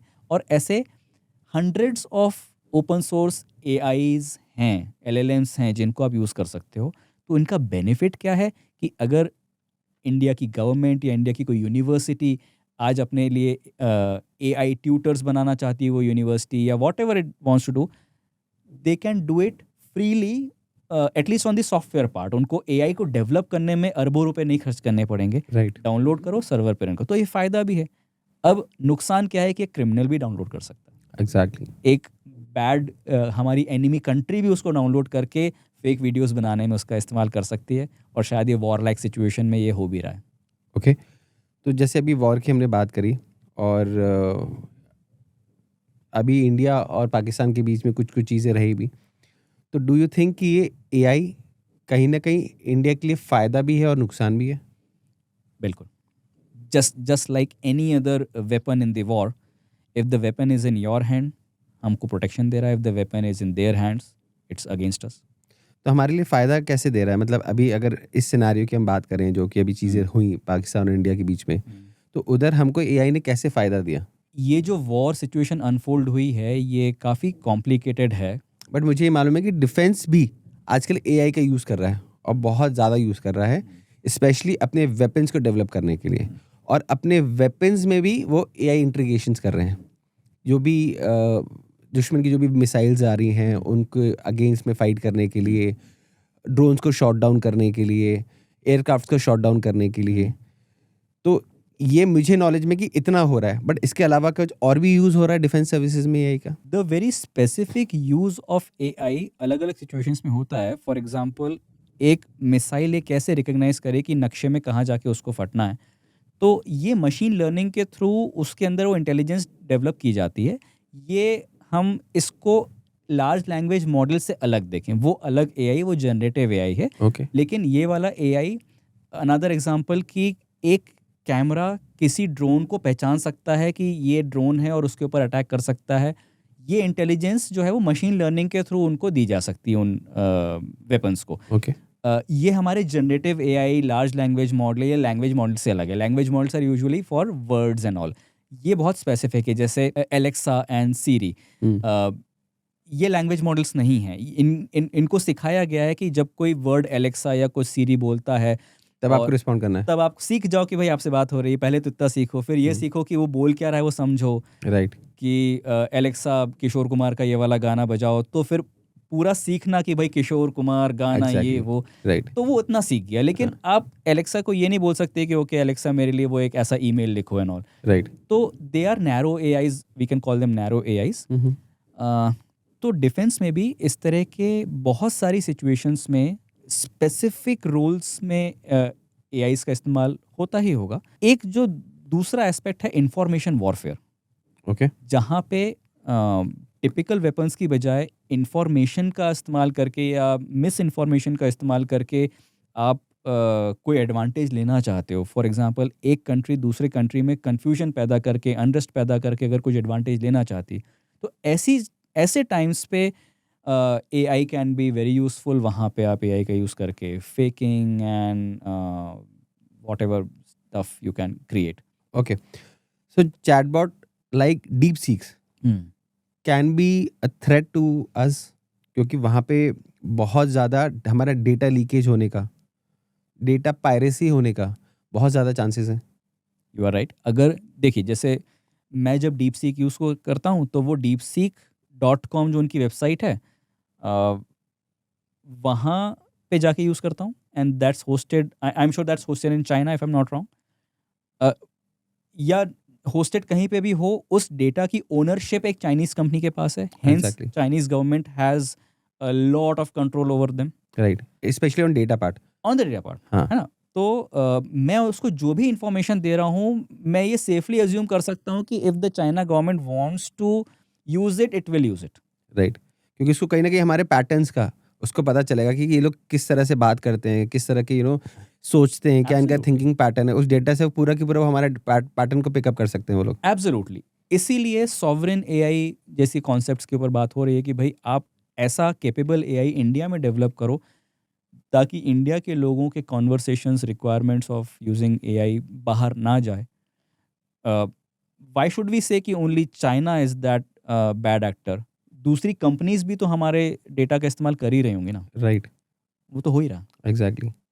जितना मेरी नॉलेज में है, जैसे रिलायंस है, they are also Jio, especially Jio is also coming with their GPT and Perplexity, right. They are also an Indian brand, if I'm not wrong. But they are American. Owner is Indian, if I'm not हाँ, the wrong. CEO is an Indian. Srinivas, ji. और इसके अलावा भाषिनी। हम्म, तो ऐसे भी हमारे India के भी बहुत सारे अभी आ रहे हैं, जी। बट अभी तक उस लेवल पे नहीं आए हैं कि डीप जी। सीक के साथ compete कर सके। बस वो डिफरेंस है, बिल्कुल आ रहे हैं, वी अंडरस्टैंड द टेक्नोलॉजी, बस जिस लेवल ऑफ इंफ्रास्ट्रक्चर पे वो लोग वर्क करते हैं वो इंफ्रास्ट्रक्चर आज हमारे देश के पास नहीं है, और Okay. जितना टैलेंट उन लोगों ने अपने पास इकट्ठा कर लिया है, that is the data scientist, the AI technologist and researchers, उसकी थोड़ी सी कमी हमारे देश के पास है, और ये एक चिंताजनक स्थिति है। ओके, जैसे मैंने चैट जीपीटी की अगर मैं बात करूं, उनके पास एनवीडिया, जब ये डीप सीक आया था, तो डीप सीक जैसे आया था तो एनवीडिया के शेयर्स डाउन हो गए थे। हाँ। राइट, जी। क्योंकि चैट जीपीटी ने बहुत पैसा बर्न किया है अपनी बॉट को लर्निंग के लिए। हाँ। बट इन्होंने इतना सस्ते में कैसे बना लिया? यहाँ पे ही रिसर्चर्स और उस साइंटिफिक माइंड की तारीफ की जानी चाहिए। बहुत साधारण भाषा में, जिस कार को ये 5 किलोमीटर के एवरेज से चला रहे थे अमेरिकन्स, उसको वो 80 किलोमीटर के एवरेज से चलाने लगे।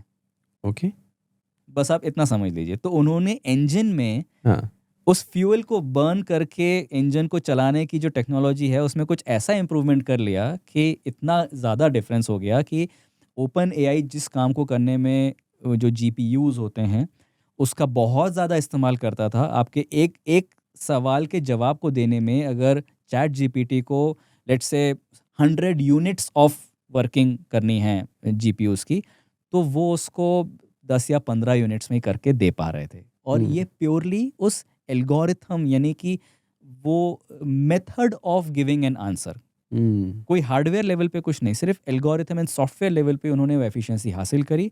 इसीलिए डीप सीक के पॉपुलर होने के बाद ये समझ में आया दुनिया को कि ये एनवीडिया की जो चिप्स हैं ये जितनी आज बिक रही हैं उतनी की ज़रूरत नहीं है, hence the crash.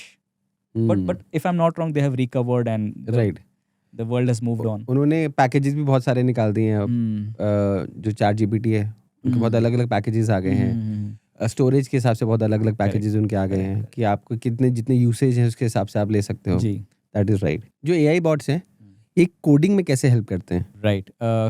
Coding and software programming के एक ऐसा फील्ड है जिसमें एआई का मेजर इम्पैक्ट अब आ रहा है। All these companies like Anthropic जो कि क्लाउड को ओन करती हैं, एंड चैट जीपीटी, मेटा, ये सारी कंपनीज अब क्लेम कर रही हैं कि दिस ईयर और द नेक्स्ट ईयर। अपने डेवलपर्स को हटा देंगे। एक तो वो भी, इफ नॉट 100%, बट एक बेंचमार्क होता है, मैं उस बेंचमार्क का नाम भूल रहा हूँ, जो कि कोडिंग स्किल्स की रैंकिंग करता है। ओके। तो पिछले साल की शुरुआत तक द AI कोडर वॉज, उसकी रैंक थी मिलियन के आसपास, यानी कि दुनिया के टॉप 10 लाख में वो नीचे पे आता था। इस साल की शुरुआत में शायद वो 400 या ऐसी कुछ हंड्रेड्स में आ गया था। बाप रे। और by the end of this year or by next year AI coder will be the top coder in the world. Okay. अब इसका मतलब है कि वो एक कोडर तो है नहीं, अगर AI best coder in the world बन गया तो उसकी 10 करोड़ कॉपीज भी इजीली बन सकती हैं। एग्जैक्टली। सो ये समझना पड़ेगा, और ये इंडिया को बहुत ज़्यादा समझना पड़ेगा, बिकॉज हम IT सर्विसेज पे बहुत डिपेंडेंट हैं। राइट। हमारे इंडिया के एक्सपोर्ट्स डिपेंडेंट हैं, हमारे मिडिल क्लास फैमिलीज के ड्रीम्स बहुत डिपेंडेंट हैं बड़ी बड़ी IT कंपनीज के ऊपर, और वहाँ पे हम एवरेज कोडिंग स्किल्स को ही सेल करते हैं। We are not on the top tier of coding. जबकि कोडर्स को कंसिडर करा जाता है pilots of a company. Exactly. Now the challenge is कि जो एक एवरेज कोडिंग होती है कि भाई आपको बता दिया ऐसी ऐसी ऐप बनाना है, उसका लॉगिन पेज ऐसा होना चाहिए, उसका चेकआउट पेज ऐसा होना चाहिए, अब बना दो। तो अब ये वाला काम बोल के ही हो सकता है AI से। इसका टर्म है vibe coding, VIBE, vibe coding. Okay. जैसे कि आपकी क्या vibe is like, what is the feeling, right. What do you feel like? I feel like there should be an app जो कि मुझे मौसम के हिसाब से गाने सजेस्ट करे। That's an enough prompt and my viewers हो are भी रहा है। welcome to try that. Right, हो भी रहा है, स्पॉटिफाई में होता है। हाँ खैर हो भी रहा होगा। Right. But whatever is your feeling कि अगर चलिए Spotify नहीं तो मौसम के हिसाब से मुझे रेसिपीज सजेस्ट करे, हाँ। और फिर मैं वो रेसिपीज अपने घर में ट्राई करूंगा, ऐसी Right. ऐप बनाइए right. And make it very Indian in nature. Right. तो बस आपने यही शब्द बोलने हैं और you go to, there are many websites, जितना मुझे पता है लवेबल है, कर्सर है, इस तरह की कुछ वेबसाइट्स हैं जहाँ पे आप जाके वाइब कोडिंग करके आप एप्स बना सकते हो, ये सॉफ्टवेयर प्रॉपर पूरी आपको ऐप दे देंगे। हाँ जी। कॉम्प्लिकेटेड चीज़ होती है कि एक ऐप क्या होता है, उसमें मल्टीपल मॉड्यूल्स हो सकते हैं, सारी ऐप्स एक जैसी नहीं होती। तो अभी कुछ आउटकम्स अच्छे हैं, कुछ आउटकम्स अच्छे नहीं हैं, okay. But within an year or so this will be like कि एक एवरेज कोडर की अब इस दुनिया में कोई रिक्वायरमेंट नहीं है। जस्ट लाइक एक एवरेज आर्टिकल राइटर की या एक एवरेज आर्टिस्ट की, एवरेज स्केच आर्टिस्ट की अब कोई ज़रूरत नहीं है। राइट। वैसे ही अब कोडर्स के साथ है कि if you are just a normal coder in a language, you are तो नॉट फिर रिक्वायर्ड। अब कोडर का भविष्य क्या है? Sorry to say, and I feel bad because मैं भी एक कोडर रह चुका हूँ, नहीं है। तो आप उसको अपनी स्किल्स अपग्रेड करनी चाहिए ऐसे प्रॉम्प्ट्स या ऐसी चीज़ों को लर्न करने में AI में, जिससे कि वो वहाँ पे अपने आप को अपग्रेड करके वहाँ से पैसा अर्न कर सकता है। जी, अब इसमें 2 आंसर दूंगा। एक तो क्विक आंसर है। सबसे पहला तो आप AI रेडीनेस स्किल्स कैसे आपके अंदर आ सकती हैं वो आप देखिए, हमने ऑलरेडी चर्चा की है। वो पिरामिड आप प्लीज़ अपने व्यूअर्स को रिमाइंड करवा दीजिएगा। दूसरा, अंडरस्टैंड कि दुनिया में अब हो क्या रहा है। दुनिया में लेबर को पैसा देने की इच्छा अब एम्प्लॉयर की खत्म हो चुकी है। राइट। आउटकम को पैसा देने की इच्छा है। अगर मुझे ऐप बनवानी है कि मौसम के हिसाब से रेसिपी बताओ, तो you actually become an expert of मौसम के हिसाब से रेसिपीज के। Then I require you because I need मौसम के हिसाब से recipes. I don't need an app to do that. I need कि मुझे अच्छी रेसिपीज चाहिए। Exactly. So start looking at the what problems people want to solve, what new things people want in their life, the outcome जिसकी वजह से वो software बना। Exactly. आज इंडिया का एक कोडर किसी अमेरिका के बैंक के लिए काम करता है सो दैट वहाँ पे कोई जिसको पेंशन मिल रही है उसके लिए कुछ फीचर बनाना है। राइट। तो now you have to move up that value chain. Now you think about कि वो पेंशन एंड वो feature, become an expert of that. Don't just sit कि मुझे ऑर्डर आएगा कि कुछ तुम कोड लिख देना, अब वो जो होगा मैं देख लूंगा, लिख दूंगा। नहीं, राइट। यू वरी अबाउट कि वो बैंक कौन से पेंशन सीकर को क्या फीचर दे रहा है। तो इसको क्या मैं और स्पेसिफिक ऐसे करूं कि आपको कोई एक स्पेसिफिक स्ट्रीम पकड़नी पड़ेगी और उसमें आपको अपने आप को बहुत ज़्यादा पॉलिश करना पड़ेगा। एग्जैक्टली। और स्पेसिफिक स्ट्रीम भी, आप कोडिंग को एक स्पेसिफिक स्ट्रीम बोल सकते हो कि आप जावा पकड़ लिया, मैंने .NET पकड़ लिया, लेकिन वो स्पेसिफिक स्ट्रीम क्यों नहीं है? Because stream has to have a clear product selling in the market. So if I talk about, let's say we should consider banking. Yeah. Right? तो आपको बैंकिंग के बेसिक जबरदस्त तरीके से क्लियर होने चाहिए, उसके हिसाब से आप ज़्यादा डीप में जाके उसको अच्छा एक प्रोडक्ट बना पाओगे। Yes and also another thumb rule, जैसे हमने आपको एक बेसिक थंब रूल बताया कि अगर आपके अंदर एआई रेडीनेस स्किल्स हैं तो आपका करियर बना रहेगा। दूसरा थंब रूल, अच्छा करियर बनाने के लिए don't look at an industry और स्किल सेट, लुक एट या पुराने ज़माने के जो स्किल सेट होते थे कि हमने इंजीनियरिंग कर लिया, हमने मैनेजमेंट कर लिया, एचआर में मैनेजमेंट कर लिया तो मैं एचआर प्रोफेशनल बन जाऊंगा, वैसे मत देखो। Start looking at what problems exist in the world. ये बहुत डिफरेंट है। जो एजुकेशन सिस्टम से बच्चा गुजर रहा है अभी, उसमें तो उसको बिल्कुल ब्लाइंड कर दिया जाता है इस तरफ से कि यार तुम प्रॉब्लम्स मत देखो, तुम किताब देखो। If I am not wrong, आप अपने बेटे को भी स्कूल नहीं भेजते हैं? जी, I home school my son and specifically for this reason, because school is training the children to become completely opposite of what it is required today. आज ज़रूरत है कि आप दुनिया की प्रॉब्लम्स को एंड अपॉर्चुनिटीज़ को आइडेंटिफाई करो, not just problems, even opportunities. Imagine करो कि यार मेरे शहर में अगर यहाँ पे कुछ ऐसा होगा तो कितनी अच्छी बात होगी। Fine, now you are creating some new value और you are solving a problem कि देखो अगर यहाँ पे पेड़ लगे होते तो वहाँ पे ये फ़ायदा हो जाता, या फिर अगर ट्रैफिक मैनेजमेंट ऐसा होता तो रोड डेथ्स बच जाती। Solve problems, then design your career around the problem, not a specific skill set. Don't become a coder, become a problem solver. उसमें आपको कोडिंग भी करनी पड़े, उसमें आपको गाना भी लिखना पड़े। For example, actually my team is, we don't have singers and artist in our team, we are about to release a mission song for us. हमें पता है कि वो सुनो एआई जो है वो बहुत इजीली बना देगा। ओके। उसके लिए हम किसी आर्टिस्ट के पास नहीं जाएंगे। हमें जो ग्राफिक्स बनाने वो हम एआई से बना लेंगे। हम में से कोई भी एक स्केच आर्टिस्ट नहीं है, लेकिन हमने बना लिया। तो फिर तो सिंगर्स को भी बहुत बड़ा थ्रेट है आज की तारीख में। जी हाँ, अगर आप एक्सेप्शनली अच्छे हैं और आपकी सही में वैसी आवाज़ बिल्कुल दिल को छूने वाली, तो अलग बात है। क्योंकि मैं भी रिसर्च कर रहा था तो मुझे ये पता चला कि किशोर कुमार की आवाज़ में हाँ, गाने बन रहे हैं, जी बिल्कुल। जबकि वो एग्जिस्ट ही नहीं करते हैं अब। हाँ, बिल्कुल, मतलब अरिजीत का सॉन्ग इन किशोर्स वॉइस या फिर मेरी लिरिक्स पे किशोर जी गा रहे हैं। Right. Now that is very yesterday's things now, very very today. मतलब आज आप करवा लो, फ्री में करा लो आप।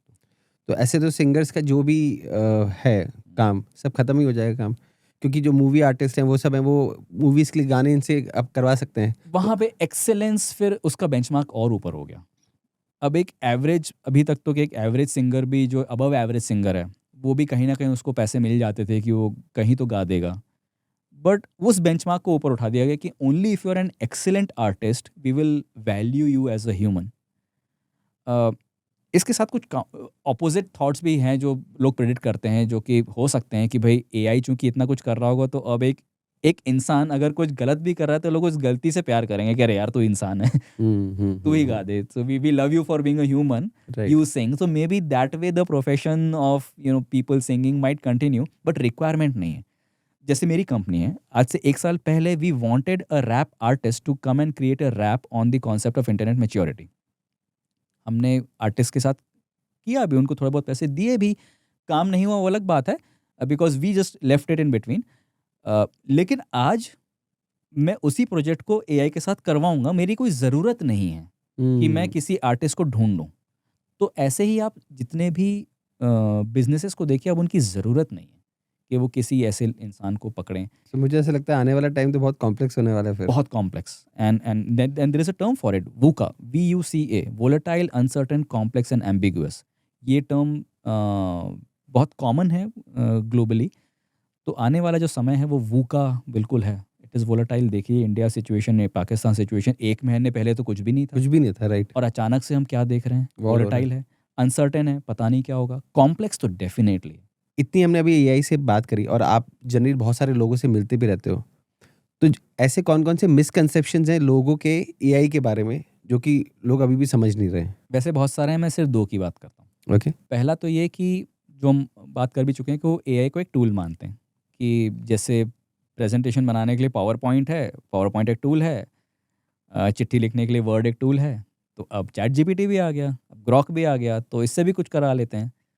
सो दे डोंट रियलाइज कि एआई इज़ एन इंटेलिजेंस। तो ये एक मिसकंसेप्शन है। दूसरा मिसकंसेप्शन है कि एआई के, अगर उन्होंने कुछ टूल्स को यूज़ करना सीख लिया कि हम पिछले 1 साल से चैट जीपीटी यूज़ कर रहे हैं, भाई आप क्या बात कर रहे हैं, हम तो एआई रेडी हैं, So that's another misconception, that just using the tool, they think that they are ready for the impact of AI which is going to happen in their career.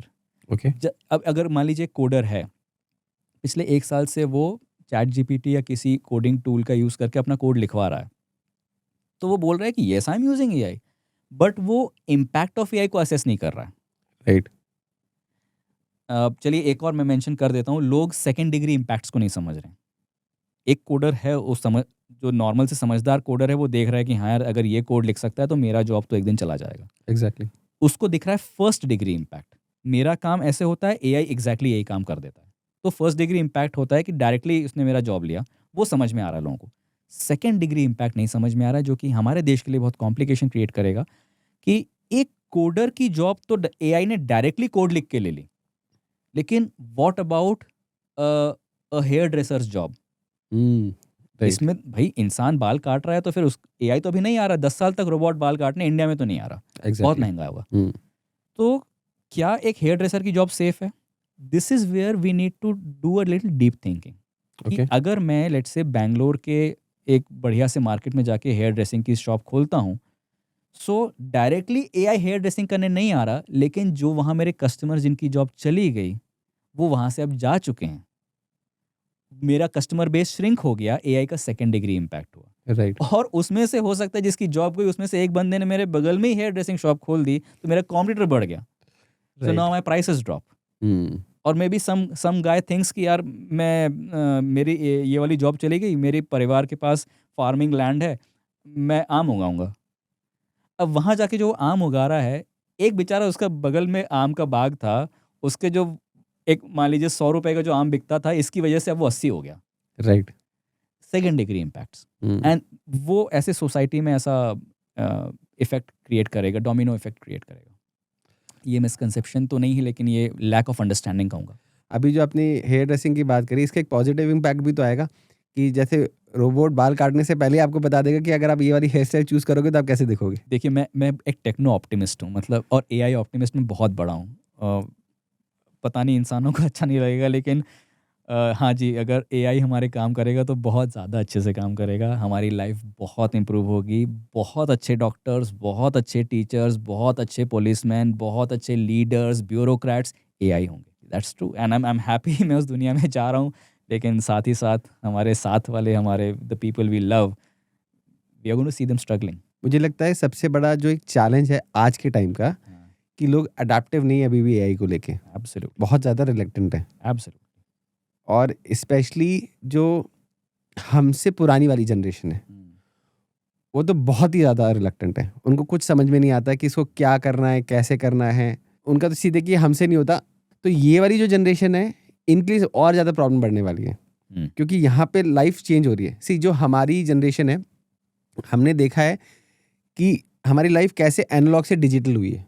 हाँ, वी सॉ दैट, राइट। हम 90s के हैं। हमने देखा है कि antenna होता था, एक ही चैनल आता था, सही है, एक फ़ोन होता था, उससे एसटीडी कॉल्स होते थे, उसके भी पैसे लगते थे। करेक्ट। राइट। वहाँ से कैसे इंटरनेट आया, फिर कैसे मोबाइल फ़ोन्स आए। इंटरनेट के लिए भी मुझे आज ध्यान है कि 56 kbps की स्पीड को बहुत अच्छी स्पीड मानी जाती है, माना जाता था, और हमको उसके लिए अलग से मॉडेम कार्ड अलग से लगाना पड़ता था।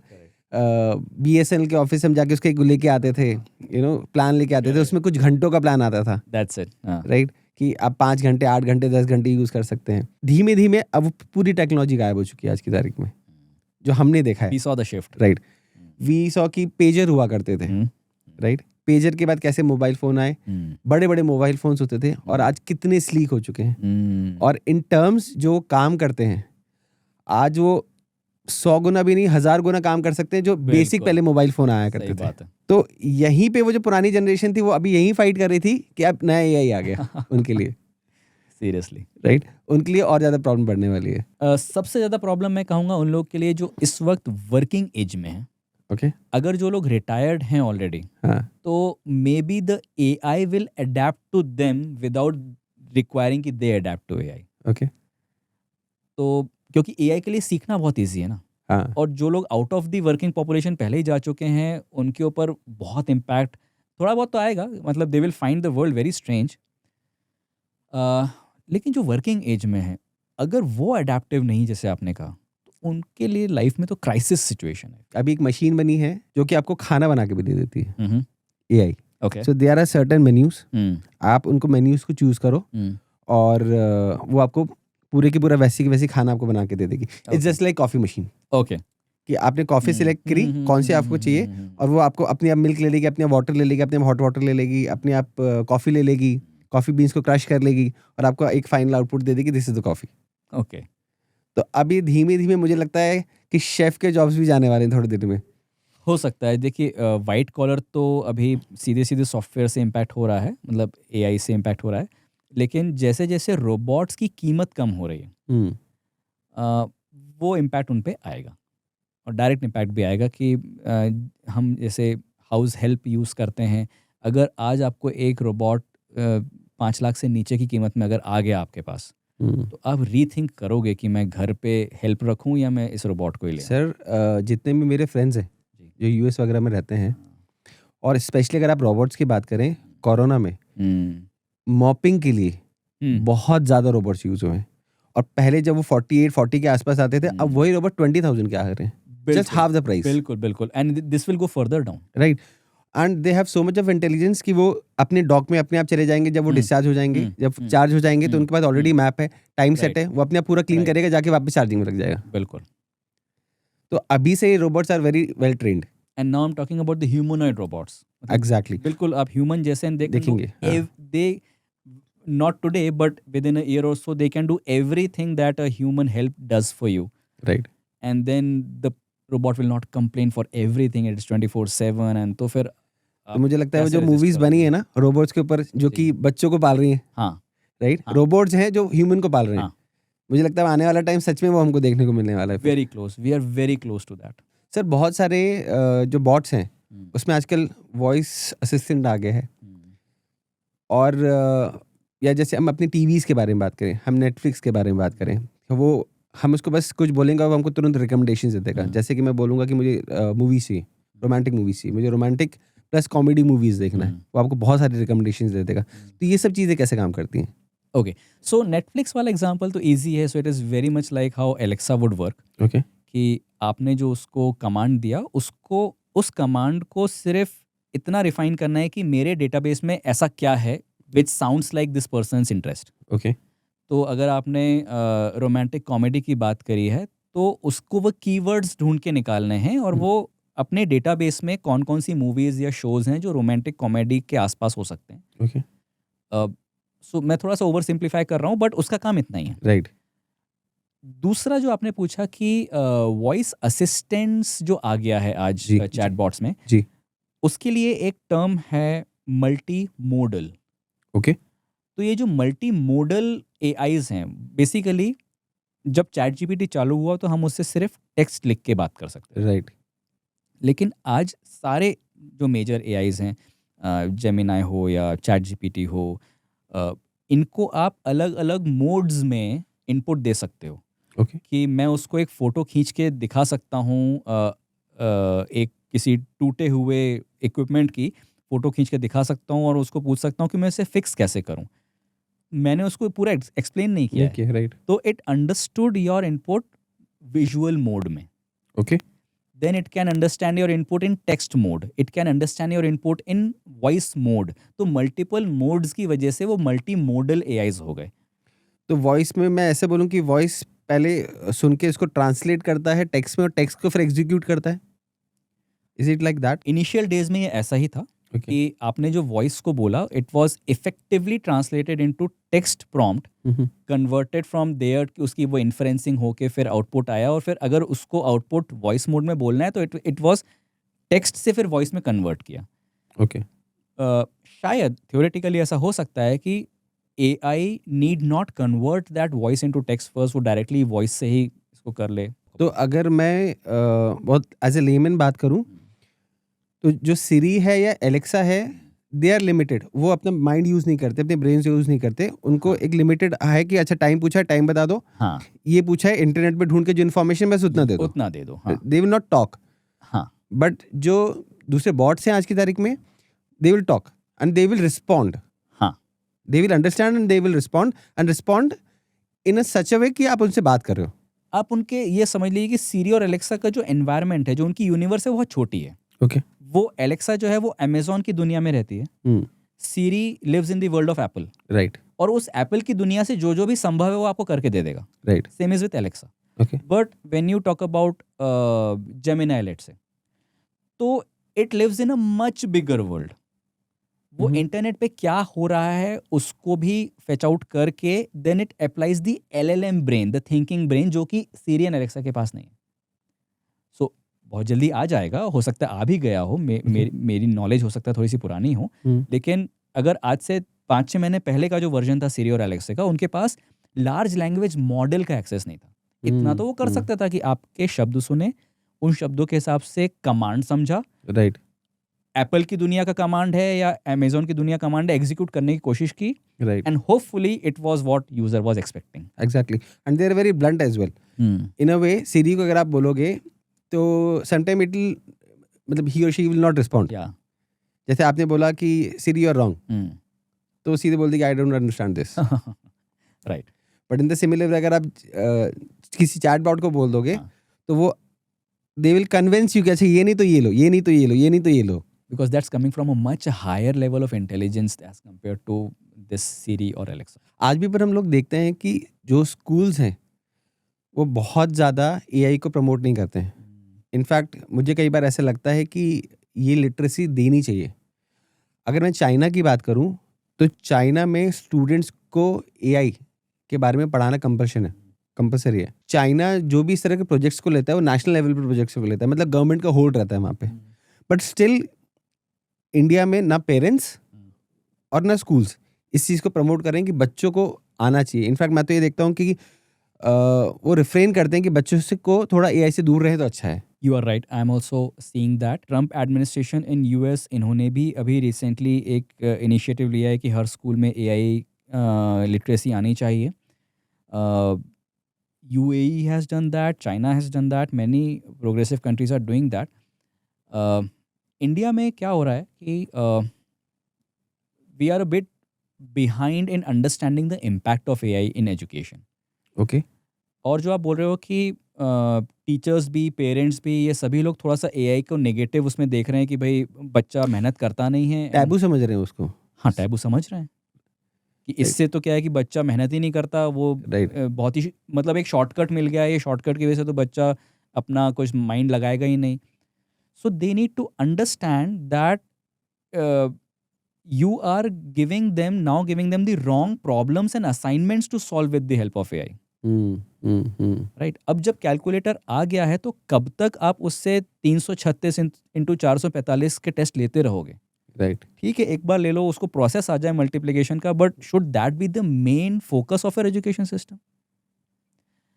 जब तक वो माइंडसेट चेंज नहीं होगा तो पेरेंट्स को समझ में नहीं आएगा, टीचर्स को समझ में नहीं आएगा कि यार AI की वजह से मेरे बच्चे की लाइफ कैसे आगे चेंज होने वाली है. सो एक तो ये प्रॉब्लम है. दूसरी, schools and even some parents think कि अगर बच्चे को AI के लिए तैयार करना है मतलब उसको थोड़ी सी पाइथन कोडिंग सिखा दो या थोड़ा सा रोबोटिक्स करवा दो या AI की टेक्नोलॉजी सिखा दो. मतलब AI का एक सब्जेक्ट है जो कि if I am not wrong CBSE has put in some skills कि आप ये सिखा देते हो तो बच्चा मतलब AI सीख लिया उसने. Still this is 5 years old knowledge. This is a myth actually. Biggest myth. In fact ये तो है कि आप किसी को बिना पैराशूट के प्लेन से फेंक दो कि तू उड़ जाएगा बेटा. It is that bad. और उनको लगता है कि नहीं इसने इतना सीख लिया पैराशूट से, मतलब सिर्फ प्लेन से कूदना सीख लिया तो बचा लेगा अपने आप को. And whereas they need to give them the parachute of AI readiness कि नहीं, ये ना पाइथन से तुम्हारा भला होगा ना थोड़ा बहुत IoT सीखने से तुम्हारा भला होगा. You have to be, AI ready, जितनी हमने पूरी बात करी है. They are not dealing with this problem as seriously. बहुत lightly ले रहे हैं इसको. ओके. तो जब स्कूलों की बात हो रही है और आप अपने बेटे को होम स्कूलिंग कराते हैं तो आप अपने बेटे को कैसे एजुकेट करते हैं? Okay.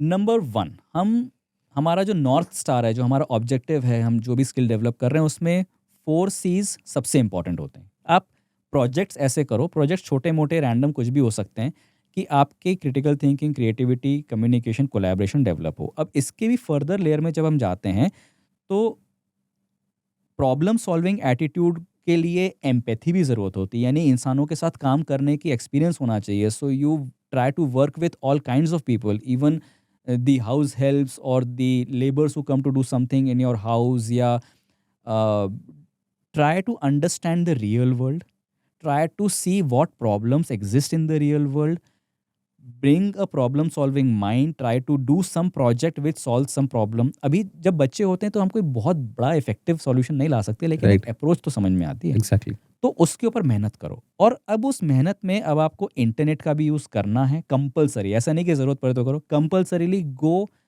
check out on YouTube if there is a tutorial. Check out, talk to AI till you understand this process and show me what you're talking to AI. तो मैं उसको कंपलसरी कर देता हूँ. तो आप क्या टास्क देते हो उसको, अपने बेटे को, कि आपको ये दिन भर में ये टास्क खत्म करने हैं? Is it like that? Not always. हम प्रोजेक्ट बेस्ड लर्निंग के थ्रू आगे बढ़ते हैं. तो जैसे अभी मेरे बेटे का प्रोजेक्ट एक चल रहा है कि वो एक घर में एक अलार्म उसको बनाना है, बर्गलर अलार्म. सो उस अलार्म को बनाने में थोड़ी बहुत उसकी इलेक्ट्रॉनिक्स की स्किल भी डेवलप हो रही है. Then our challenge is that it should be converted into a market ready product, यानी वो उसको अच्छा दिखना भी चाहिए, वो फूल प्रूफ भी होना चाहिए. तो ये सब करने में whatever learnings come, he is understanding what problem it should solve, how to solve that, and इस प्रोसेस में इंटरनेट एंड AI का कंपलसरी यूज़ कैसे हो. We attempt that and I don't claim that it's a very smooth journey, because smooth journey अगर है मतलब एक curriculum के बेस पे और सिलेबस के बेस पे ही चल रही है, right. That doesn't serve the purpose today. तो वो एक बहुत ही अनप्रिडिक्टेबल तरीके से आगे बढ़ता है, लेकिन that is how is learning to embrace unpredictability exactly. And the VUCA nature of the right. So मुझे ऐसा अब लगता है कि जो भी हमारे डिस्कशंस हुए, नो मैटर भविष्य में कोई कॉमर्स से है, आर्ट से है, साइंस से है, या किसी भी स्ट्रीम से है, अगर उसको बस अगर अपना काम करना आता है तो ही इज़ गुड, और else he is good for nothing. 100%. अब स्ट्रीम्स का मतलब ही नहीं रहेगा. आपका इम्पैक्ट इस दुनिया में क्या होगा, उससे आप वैल्यूएबल हो या नहीं हो. Otherwise there is a concept of UBI, अगर आपने सुना हो तो, यूनिवर्सल बेसिक इनकम. जैसे हमारे गवर्नमेंट्स जो हैं वो अंडर प्रिविलेज वीमेन के लिए हर मंथ कुछ पैसा मिलेगा, ऐसी स्कीम्स हैं ना. मतलब Right, हमारे right, स्टेट में भी हैं, बहुत सारे स्टेट्स में हैं. Right. So, those are welfare schemes. The future is such that a huge population, huge percentage of the population will be dependent on those welfare schemes. क्योंकि उनके Okay. पास जॉब तो नहीं रहेगा. तो डेवलप्ड कंट्रीज जो हैं वो आज UBI, which is universal basic income, इन चीज़ों के ऊपर बहुत सीरियसली डिस्कस कर रही हैं. तो या तो आप फिर आपकी ज़िंदगी UBI के सहारे चलेगी, अदरवाइज अगर आप प्रॉब्लम सॉल्वर हो, कुछ इम्पैक्ट कर सकते हो, if you are really valuable to the world, तो आपका करियर अच्छा चलेगा. ओके, तो आपके अकॉर्डिंगली क्या आजकल के बच्चों की राइट एज है AI को लर्न करने के लिए? जैसा कि हम बात कर चुके हैं कि AI एक टूल नहीं है, एक इंटेलिजेंस है. तो कंसिडरिंग कि AI एक बहुत ही इंटेलिजेंट इंसान है जिससे बच्चा बात कर सकता है, लेकिन अज्यूम ये करें पेरेंट्स कि इस इंसान के पास ना कोई ऐसा गार्ड रेल नहीं है कि वो बच्चे से क्या बोलना चाहिए, क्या नहीं बोलना चाहिए, उसे नहीं आता. तो पेरेंट ये सोचे कि किस एज में मैं अपने बेटे या बेटी को एक स्ट्रेंजर से बात करने दूं जो कि बहुत इंटेलिजेंट है. राइट. ये जजमेंट पेरेंट को करना पड़ेगा. ओके. रफली अगर देखें तो 7 या 8 साल की एज से पहले बच्चे स्ट्रेंजर से बात ना करें वो बेटर होता है. एग्जैक्टली. मतलब इट्स नॉट माना लाइक जाता है. हाँ. टॉक ही ना करें, हाँ. इट्स लाइक कि लॉन्ग कन्वर्सेशंस ना करें. राइट. छोटा मोटा कन्वर्सेशन एक अलग बात है और वो AI से होगा ही बच्चों का. अब तो AI हर जगह है. एग्जैक्टली. लेकिन लॉन्ग कन्वर्सेशंस की जहाँ बात हो रही है, वहाँ पे एक लेवल ऑफ ब्रेन जो थोड़ा डेवलप हो चुका है तब तक रिफ्रेन करना चाहिए, क्योंकि बच्चे की क्यूरियोसिटी बहुत हाई होती है. Right. And AI will not hesitate in servicing to that request. तो हमको क्या AI में ऐसा कुछ एक किड्स मोड डाल देना चाहिए? That's a great idea. That's a great idea. होना चाहिए कि you are talking to a kid, so तो इस तरह की नॉलेज जो है वहाँ पे बैरियर लगाना है. फॉर एन एग्जांपल कुछ भी डिस्ट्रक्टिव कुछ चीज़ें हैं. हाँ. फॉर एन एग्जांपल बॉम्ब कैसे बनाते हैं, हाँ, यू नो, या Exactly. न्यूडिटी, बिल्कुल बिल्कुल. इन सब के ऊपर अगर वो हम वहाँ फिल्टर्स लगा सकें. और क्योंकि जैसे यूट्यूब की मैं बात करूँ तो यूट्यूब का यूट्यूब किड्स आता है. हाँ. राइट. उन्होंने एक बैरियर लगा के रखा है वहाँ पे. बिल्कुल.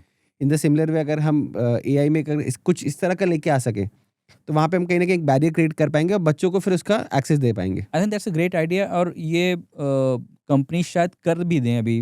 जो बड़ी कंपनीज हैं, may be their focus is not right on that, लेकिन वो आ जाएगा कि Okay. Kids mode of chat GPT, kids mode of, बिल्कुल दैट्स अ ग्रेट आइडिया।